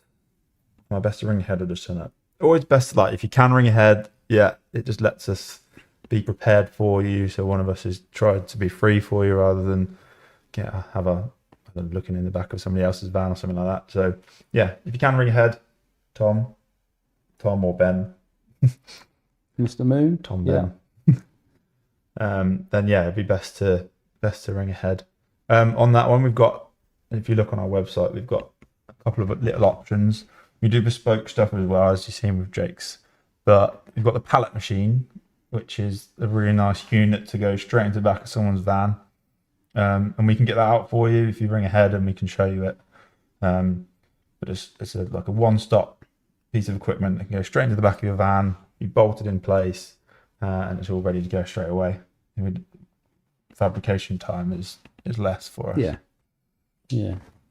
And it just has the same area as a pallet. That's why we call it the pallet machine. But yeah, we try and encourage people to come to the shop so they can get hands-on with equipment. Just seeing your next comment about the expo. We haven't decided about the expo this year. The thing that's lacking at the expo is being able to get hands-on, which you could at our demo day. So yeah, we're looking at doing another demo day. So we've had one already, as we've spoken about. So we want to try and hype the next one up a bit more and maybe have a bit more hands-on and for people to have a go at. I wonder if the expo, like since they had Marshall Air out in the car park last year, I wonder if the expo would be open to having you guys outside under the canopy, because they did the window cleaning thing. Yeah. They had the drone. I feel like, those parts are, that was kind of new equipment, wasn't it? Mm-hmm.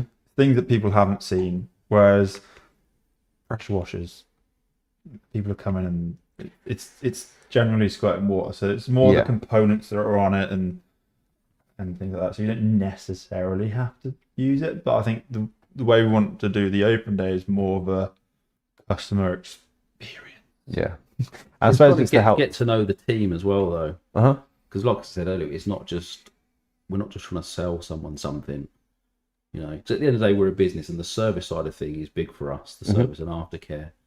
So we don't just want to sell something and never see the customer again. Like if you bought something from online, it can turn up in a box. We want to see the customer again, advise them if they need help, and help them progress. Yeah. Because if we help them, they help us at the end of the day. Mm-hmm.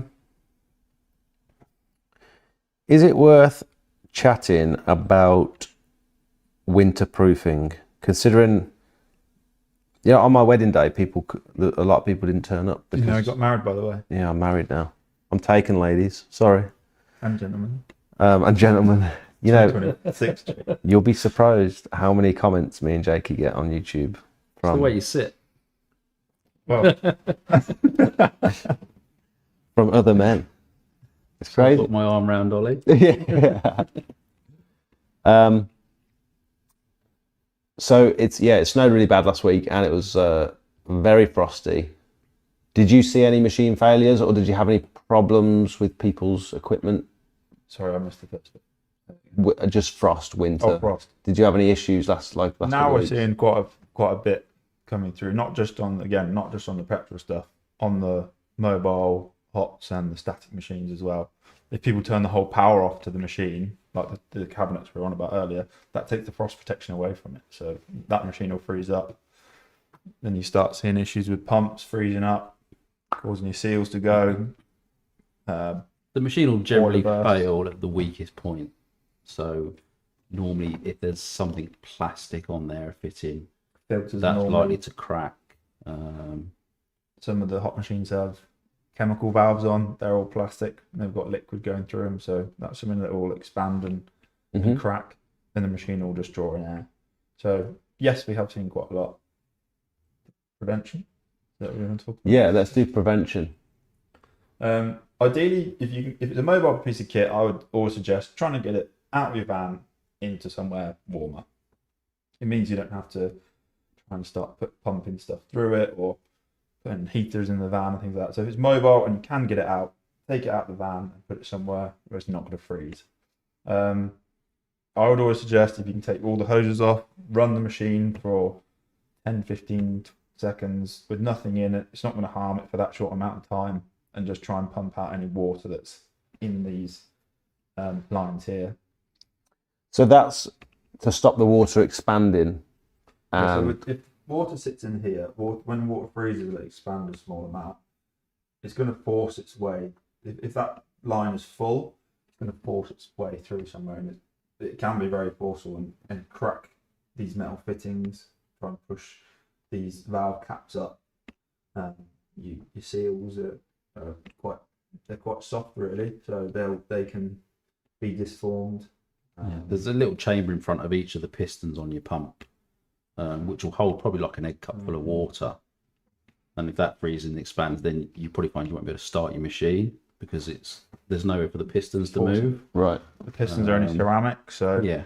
like glass, and that's why like They can crack. They can crack quite easily. But as soon as you get a little bit of pressure on there, it can crack. They're hard wearing, Yeah.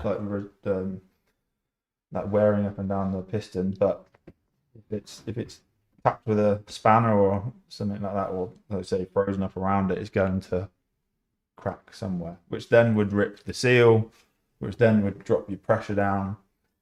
So it's not just a case of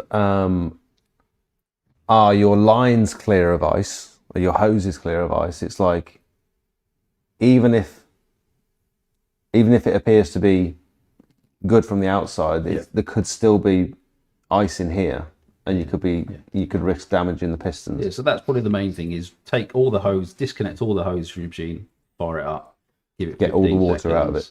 15 seconds is more than enough. Switch it off. Job done. And it's not going to harm the pump for that amount of time. And if you know you're not going to use it for a good few months, drain the fuel as well. If you've got a plastic, or if you've got a filter on it that you can access, you can sometimes unscrew the filter as well, because it might hold a bit of water in there still. Just drain that. In here, Yeah. might be dragging air in over the top, so it's just sitting with a pool of water underneath it. And then what about if this machine was mounted in the van and you couldn't take it out? So you could drain your tank of water. So it's worth draining the whole tank. The water tank, yeah. You drain your water tank out. Yeah, because again, the weakest point on your tank will be the outlet. The easiest point for it to... Especially if it's filtered from there as well. Okay, so the actual outlet could crack on the bottom. It could do, yeah. A lot, even if they're like brass tails, I've seen those crack before. Right. So it's a good idea to drain your water out of your tank. Again, you can run your machine, so there's nothing in it. Yeah.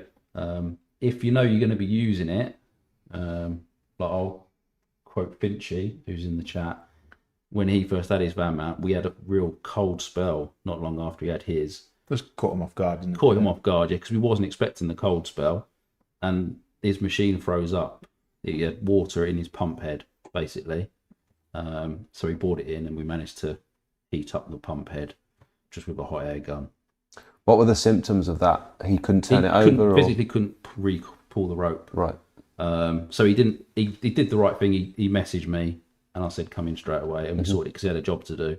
And then since then, van mount, he's put some bar heaters in, which if you've got option, if you can park your van close enough to an electric supply, just a couple of frost heaters, some people call them greenhouse heaters. Do you guys do all that stuff? Fan heaters in. I Yeah, don't not like fan I don't heater. like the thought of a fan heater in a van with like petrol Fuel. fuels when it's all contained. Yeah. Because it's like an And open... whatever else you've got in there as well. I feel like you've got other chemicals that you leave in your van overnight, and you're heating it quite a lot. Yeah. It's a bit too much. It's almost like an open flame, those fan heaters, aren't they? Because they heat up like a metal element inside. Yeah. I just feel like the bar heaters are a little safer. They're more contained. It's what they use in jet washes at a petrol garage. Right. inside those jet wash cabinets. They'll have just a tubular heater. So what I've used in the past is an oil-filled radiator, which I Yeah. think is probably a Yeah. lot safer than That works, yeah. than a heater. The only issue with that is, again, you're having to try and run power from your house and get it in the van, and then seal the van so that you're not letting all that hot air escape. Yeah. And so inevitably you have to sort of close the van door on your cord, which isn't ideal. Or have some sort of hookup on the side of it, and that costs money, so I haven't done it. Yeah, that's fair enough. The amount of times that we actually Yeah, the get amount of it, cold spells we get, you sometimes does it warrant having like a proper hookup and how often do you, kind of thing. if it was that bad, how often are you actually going to? I've seen a few videos recently of people washing in the really bad weather. I mean, If it's the pros and cons, yeah, it's good to get it done, but if it's below freezing during the day, I think it's good actually that people are able to get out and want to be able to clean in this. yeah, having that versatility, I Environment. suppose. But if it's freezing during the day, all that water you put down is immediately just going to freeze across the path and into the road. And Yeah. I've done that before. We did it last year, and it's very, very risky. You've got people walking past and stuff.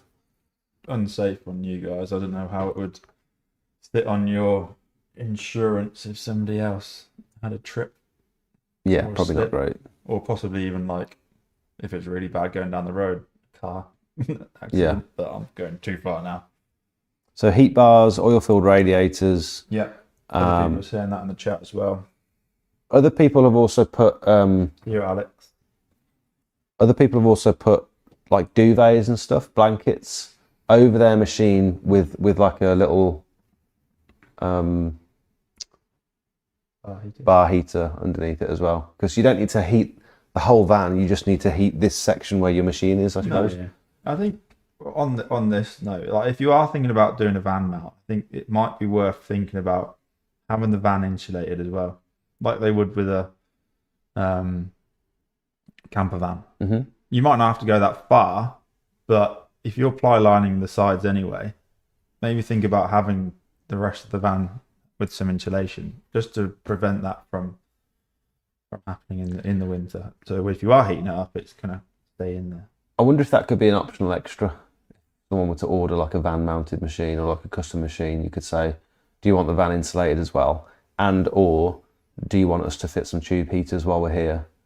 With the tube heaters, can they run off my 12 volt battery that I've got that I used to start the machines, or does it need to have solar panels, or I'd say you want to plug them in, really. plug them in? Most customers that come in that have got them, they're lucky enough they can park their van on the drive. They can Or just no, plug some them in. sort of power source. Yeah. But you can get, you've got decent extension leads now with 25 meters on them. That's you've got to have a pretty big drive to be able to get it up there. But I know some people can't be near the house, so it's hard to be able to plug it in. It's always been a bit of a barrier for me with Well, night heaters is another one. Sorry, a night heater. like a diesel heater. Oh yeah, Night. still not sure on that. They're used on camper vans. And Yeah. if they're fitted correctly, then and it's exhausted out correctly, it's only like running the machine inside the van when you're using it. Mm-hmm. And then that one's only relying on a small amount of 12 volt power, which you can run on a battery. And then it's using kerosene or diesel to fire up and create the heat. Mm-hmm. But it exhausts the diesel fumes away and just heats the air passing it. Right. So it's not as bad as you think it is. Yeah. Um, Yeah, so someone can sleep inside the back of the van while that's running. Yeah. It must be safe. It's not like a workshop heater Yeah. that's just flame thrown direct into heat. the Yeah. van, basically. Yeah, so the barrier for me for getting like a proper hookup like that is, one, I think it's useful to have like an outdoor plug socket on your house, which I don't have. Then you need a cable going to the side of your van, which is generally one of them three-pronged Like 16 amp hookup circular caravan caravan style. things, yeah. And so you need to drill a hole in your van and have that fitted inside and outside. You can do, yeah. And then that would then run onto the bar heaters or whatever else you've got hooked up there. that seems like quite a lot of stuff. Is that relatively simple to fit if someone knows what they're doing? Or do you guys do that sort of stuff? Or We can supply the extension leads. So we've got some extension leads we can supply. They're on our website as well. But in general, like the bar heaters, people can pick them up from Screwfix and things like that. We're not going to be competitive on that. There's not the volumes that Screwfix can do. So yeah, in general, I'd say people can look to go from there. You can ask for advice. We can point you in the right direction. okay. I don't want to say that I want to supply everyone with bar heaters. No, I'm just thinking if you had a pack and you offered to do the fitting onto people's vans and stuff, because that would offer me reassurance that it's been done properly, because I have no idea what I'm doing. Some people don't even like the bar heaters. You might not even want them fitted and staying in the van. Yeah. So Something you it can might be unplug just and- something you place in the van overnight, and then when you get there in the morning, you can take it out and leave it at home. Yeah, I'm thinking more about drilling the big hole in the side of the van and having that hookup fitted, but Yeah. It's not something that we do at the moment, but it's something we could have a look at, or getting someone in to do it for you. is an option. a van vent as well, Yeah. so it stops the condensation. Because I've noticed that when I've got my little radiator in the back, the roof is wet in the morning. Everything on the inside is wet. You got two elements there for the what was it? The vent. Vent. One is condensation. The other one is detergents and chemicals that you're using. So if you're using acid, things like that for prick cleaning, then even just having it in the van, still in the container, can still get out and be in the atmosphere in the van. Yeah, the lids on acid are partially vented anyway. So You've got you like a vented can lid. find that it will. You see in the back of like brick cleaning vans, the vans with the pressure washers in that do the brick cleaning with acid in it, will have rust spots inside it. Just everything's rusty. Yeah, even like Lancers will get a little bit rusty from being just in the van environment. So having that vent, I think, is pretty crucial for someone that's keeping chemicals in the van, or even when you're driving around. I think Hypo does that as well, Yeah, you can smell it, can't you? Slightly. and that's corrosive, isn't it? It's not quite like acid is, but It's not as bad, is it? No. no. But it's the opposite end. You got acid and alkali. Yeah. Oil-filled radiator for really cold nights, or hot water bottles inside insulated sheets. Buy the hoses with the pump insulation on, put an emergency foil blanket over it afterwards, and then a duvet. You can get heated blankets as well. I don't know how safe. You can get heated mats. I've heard people use heated mats Heat mats, underneath yeah. under Yeah. pumps. Yeah, you can actually, they're like self-adhesive, aren't they, some of them? Yeah, so you could stick it under the pump and then just plug it in when you need. Yeah, there's lots of different options for heating. Spencer says, right boys, I have a Ionic System 650 litre enclosed with a big frame as standard. Could you maybe fit my Honda GX 390 on top without it melting the tank? Is it something we need to talk about? I think I asked a similar question, but I wanted to mount my hose reels on top of my tank. Are we talking Yeah. about a water tank? So you're saying on top of the frame, Got an Ionic. Ionic system, 650 litres.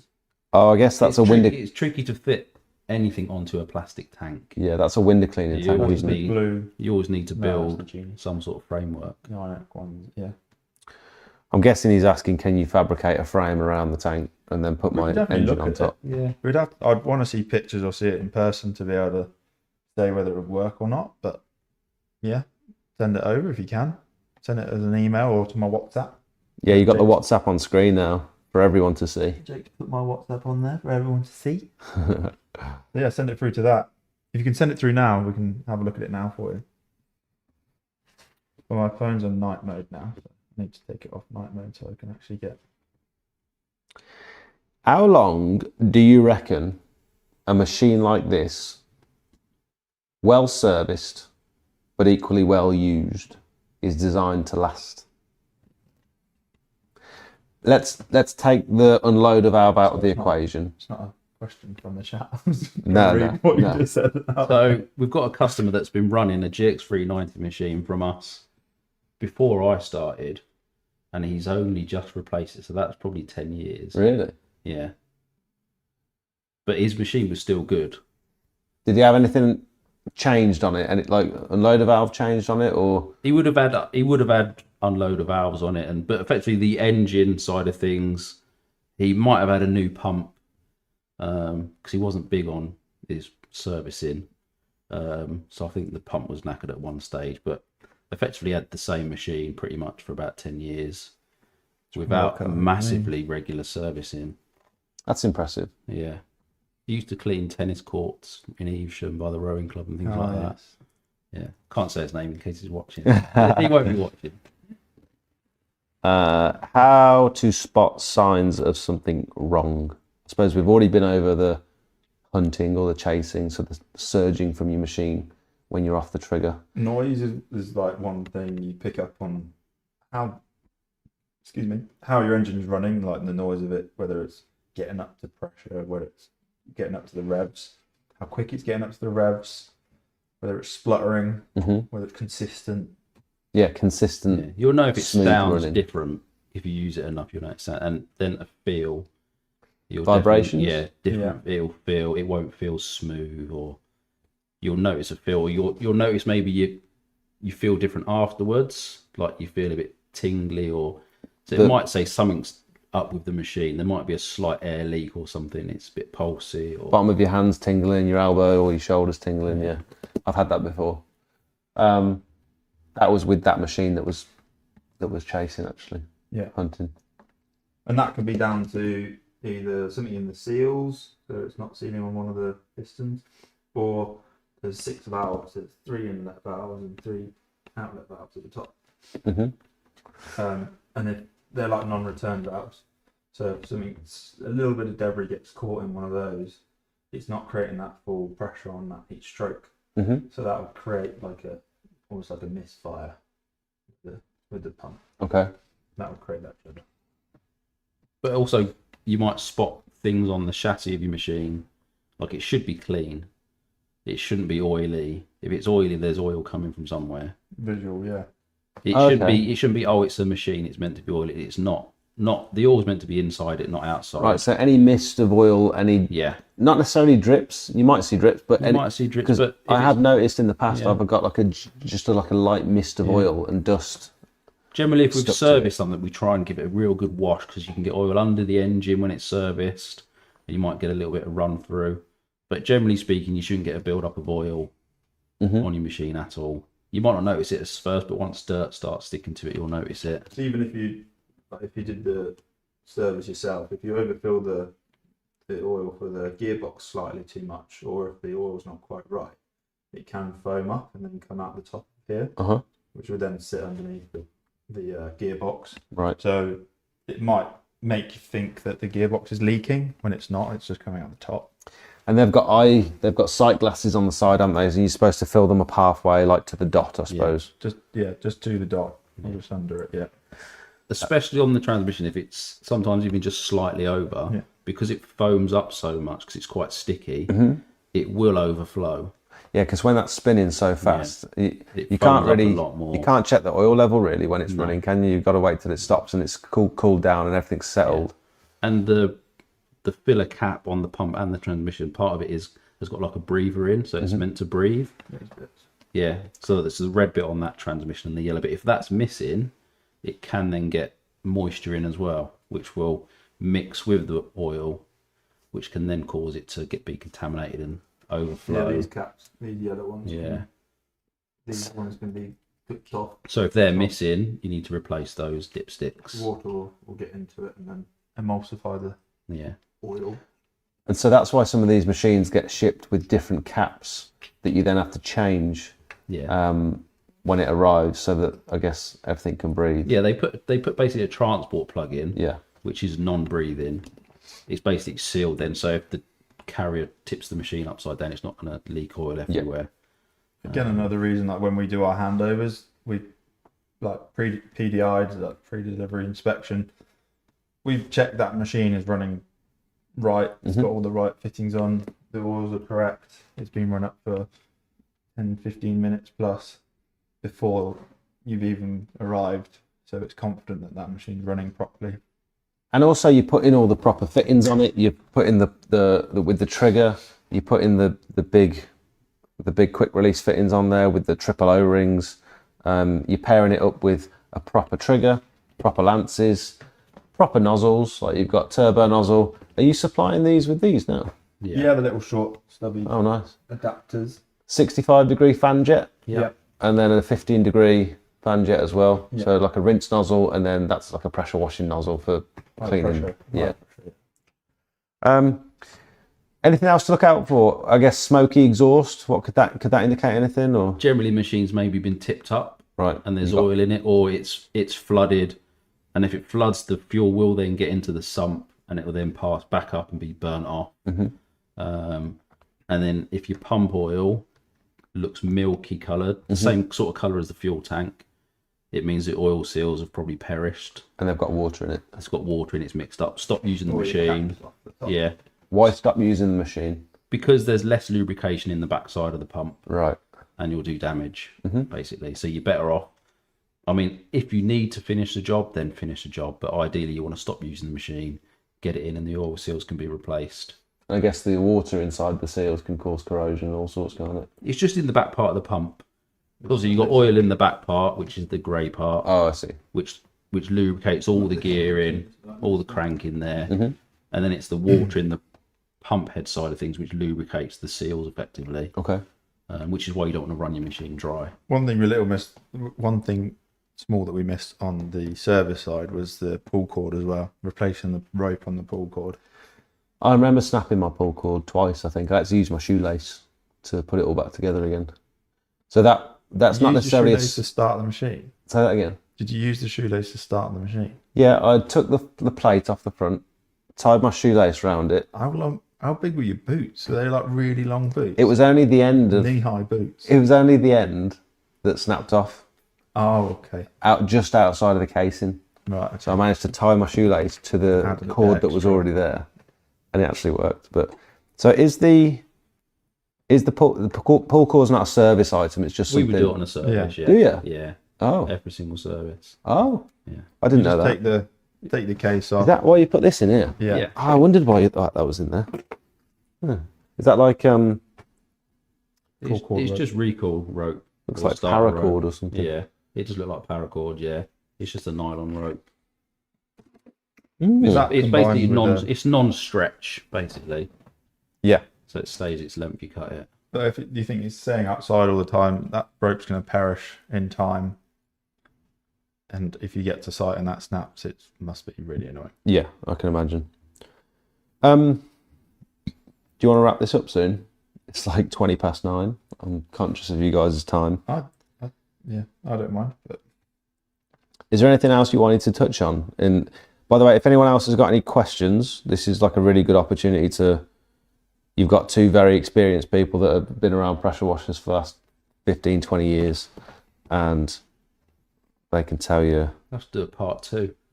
Yeah, yeah, 100%. I saw a list of questions. We've done hardly any of them. yeah, Yeah, I've got- loads of Yeah. questions for you as well. Yeah. Should we ask you a few questions? Yeah, go for it. Many people Go do for it. that to you. What's your most important piece of kit you find that you've got on your van? Oh, someone's ringing the office. Out of hours, I'll get that. Sorry. You're okay. Pressure washers, Tony speaking. It's spam. My most important piece of kit.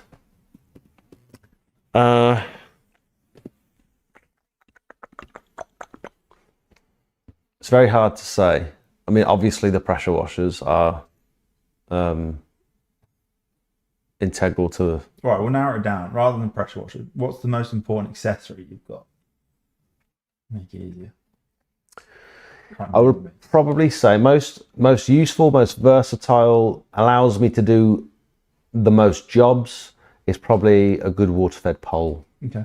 Because with a water-fed pole, you could do a roof scrape with it. Yeah. You could wash a conservatory with it. You could apply some biocide. You could do gutters, fascias, soffits. You could do solar panels with it.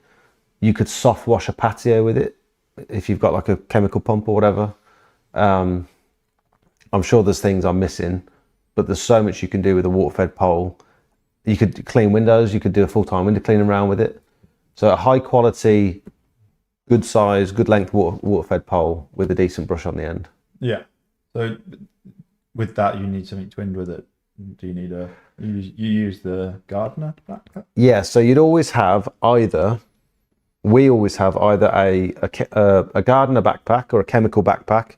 So I've swapped out, instead of the gardener backpack now, I'm getting mine from Clean Link. So their discount code's on the screen, just there. You should be able to see it at the bottom of the screen. So they do it. Generally, it's designed for pure water. Yeah. But you can replace the pump inside for like a cheap chemical pump. Yeah. And that'll allow you to run like hypo or biocide or whatever through it. So yeah, like a little 12-volt backpack pump, or you could use that big orange soft wash trolley that we showed earlier. Or if you don't have one of them and you want to run some pure water, you would probably have. Can I pull this out or not? Have you got one of these anywhere? On its own? No. That's I okay. haven't got one on its own. I don't know if it's calling. So you'd probably have. Well, they've got their number on the screen. They've got the number on the Maybe. screen now, so it's probably someone just spamming. Yeah, or you'd have like a resin tank where you could filter the customer's water from their tap through a resin tank, and then you get pure water.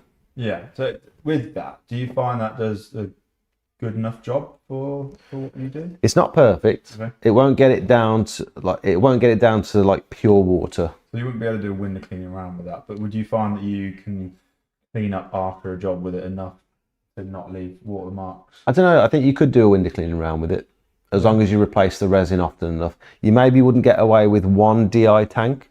Like that setup you've got over there, you've got like 3 different tanks, and I'm guessing they all filter different things out of the water. Yeah, so I went up to X-Line a few months ago.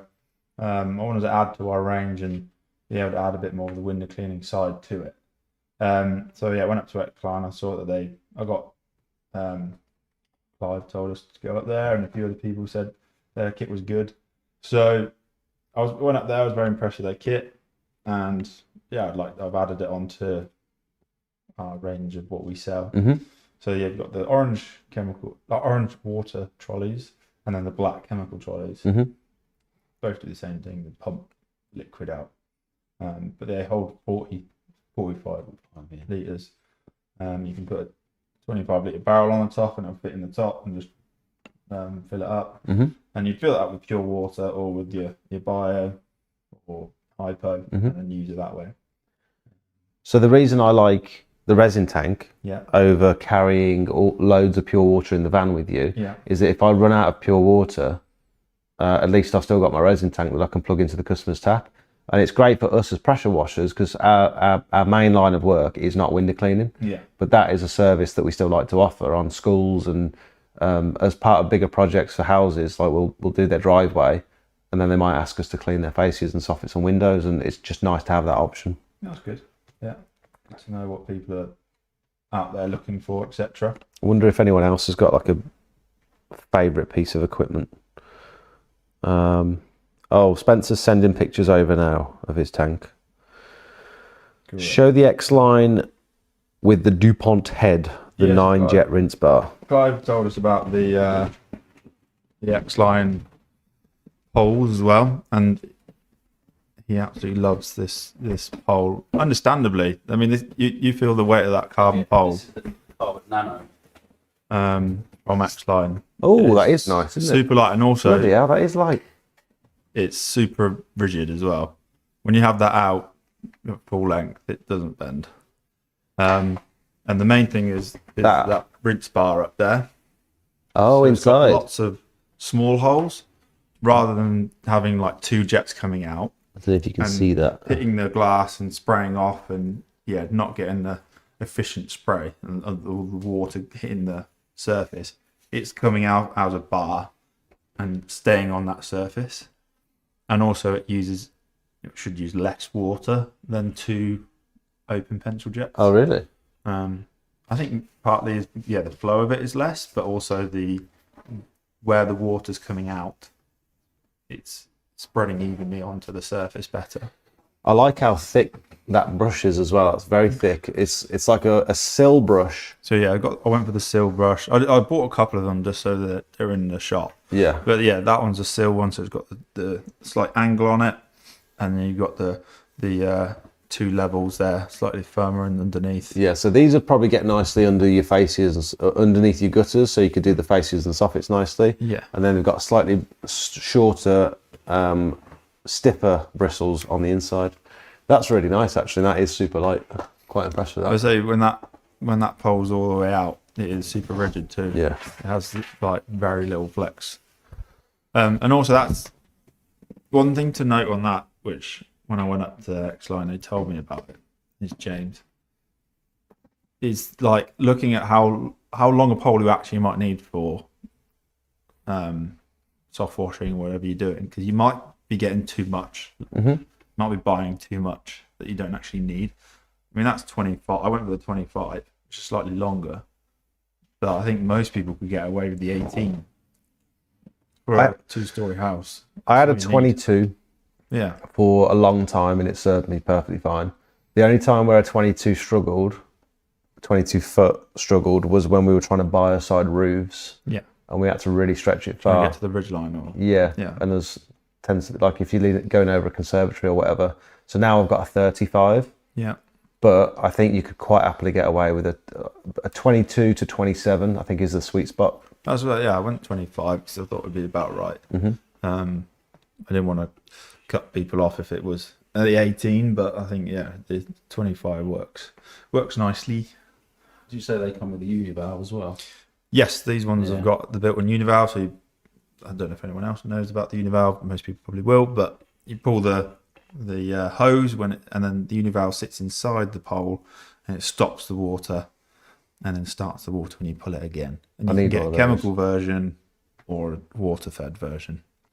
So I'm hoping to go to Clean Link next Tuesday, Okay. and he's going to fit me with some pure water tanks, a big pump, and he's going to service my poles and hopefully put me a univalve on the poles as well, because that's going to be absolutely brilliant. Yeah. Just being able to just stop the water flow, all the chemical flow. If we're using, we had to buy aside the roof today, and I have to have someone on the ground, and I have to say, like, okay, I'm done, can you turn it off? Yeah. And if no one's there, there's just biocide coming out the end of the pole, and I have to climb down the ladder to turn it off myself. Trying to rush. And, Yeah. It's So dangerous. just to be able to pull on the hose like that and it turn off would be absolutely sick. Yeah, there's 2 different types of univalve. There's the chemical one Oh, is there? and the water one. Yeah, Oh. but they're different coloured. Green is the chemical one. Oh, okay. Oh, I sent the pictures. I haven't seen them yet. 1 second. I ordered a 45-foot carbon pole for window cleaning, and I like the brush. It will have on the 35-foot. Someone said, how much does that brush cost? I suppose you don't sell it separately, do you? I haven't got it separately at the moment. I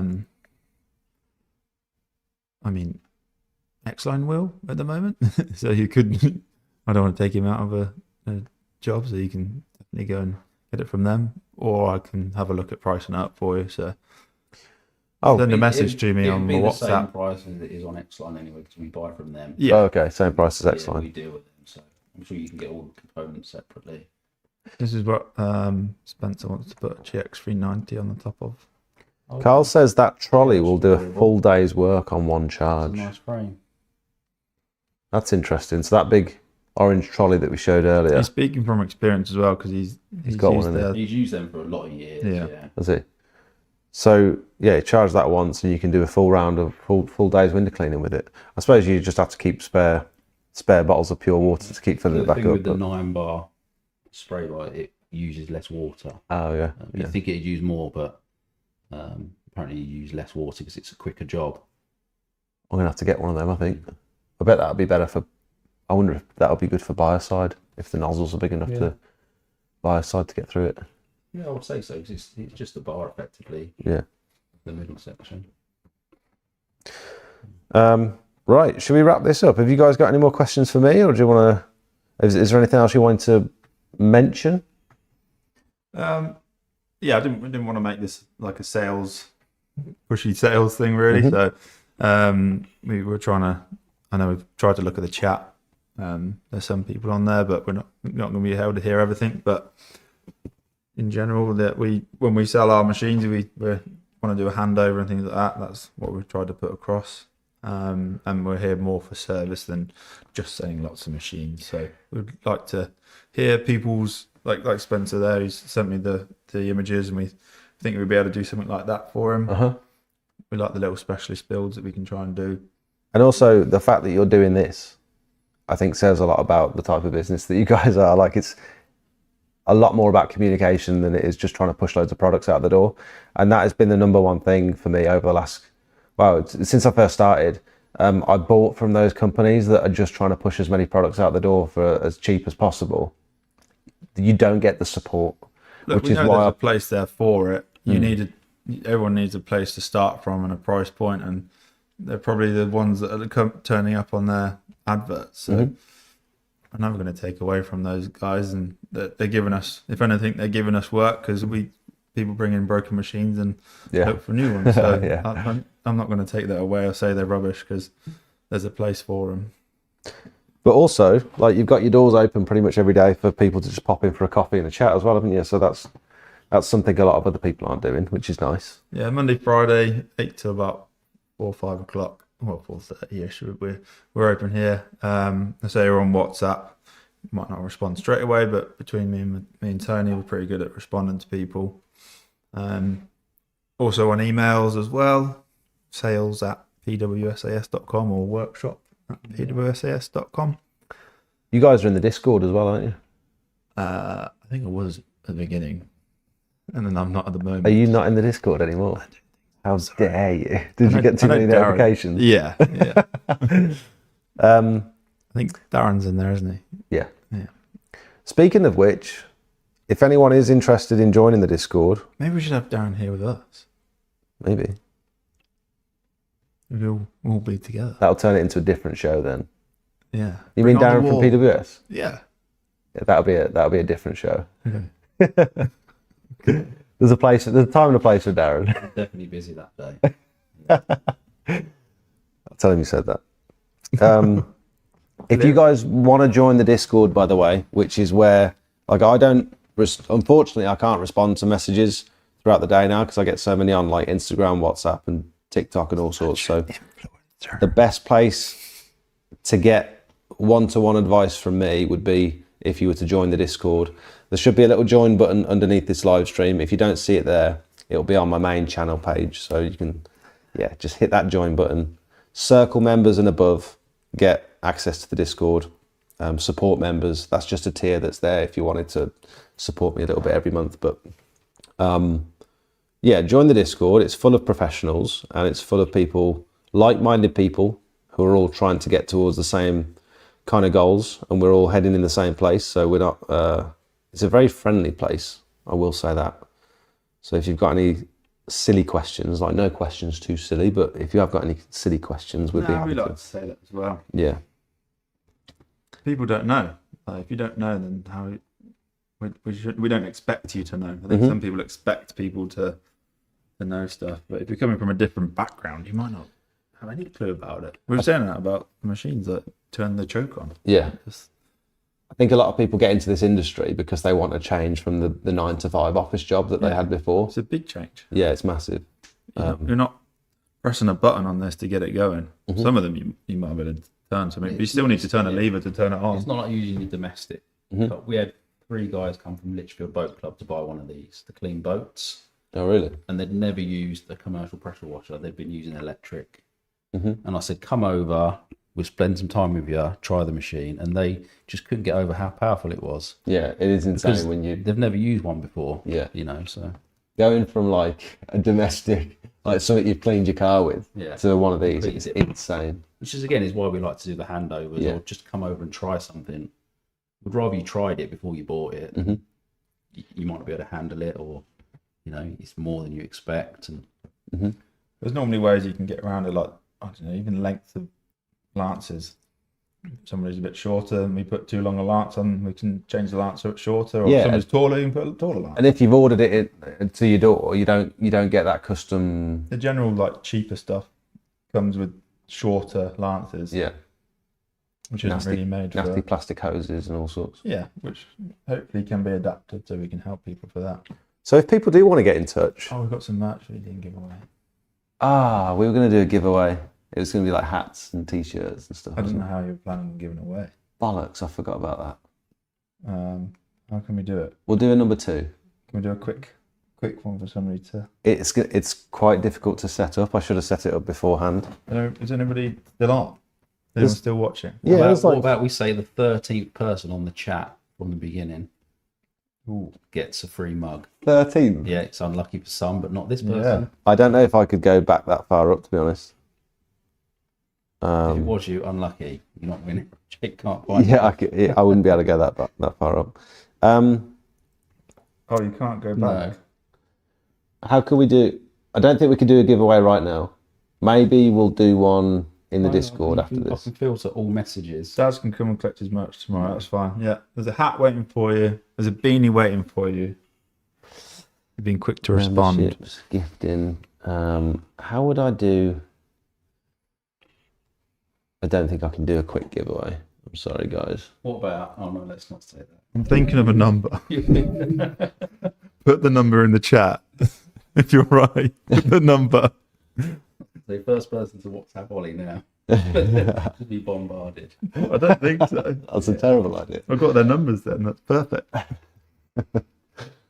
Should we do the giveaways next time? Because we had quite a few to do, didn't we? Yeah, I think we should do this again I'd like to. if you're down. Yeah. Maybe we could do the giveaway in the Discord afterwards. I was nervous at the beginning, but I feel better now. Have I made you feel comfortable? Yeah, Is it all me? there haven't been too many people digging in, like saying horrible stuff about me. Why One person would- even complimented my hair, really. Why would people dig I was in? well happy with that. Yeah, they can't see closer. Yeah, that's it. I could have done with a beanie at the open day. It was freezing. You said that. It does. Where can people find you guys? They were there. We're in Worcestershire. Whiskey Romeo 10 2QS. Just outside of Evesham, It's PWSAS.com. in a lovely little village called Fladbury, well known for its pies and great sausage rolls. So if you're ever over this way, go to Fladbury Pie Shop as well. Ollie's mobile number is down the bottom, so you can WhatsApp him anytime, day or night. Yep. Yeah. Of course. And then the phone number's down there as well. We should do this more because this has been useful. I've learned so much tonight already. That's you know when you think you're getting a grasp on things and then you learn something like about simple like two-stroke. Never knew that. Thank you guys so much for joining me. Thank you everyone for joining in with the chat and asking questions. Hope you all enjoyed it. Yeah, I think this has been great. Thank you, Tony, for your contributions. Hope we've added value All right. to your night. We'll see you next time. Thanks for watching. Bye all. He needs to message me back on the rank. I don't know what that means, on the rank. See you later, guys. Bye. Join the Discord.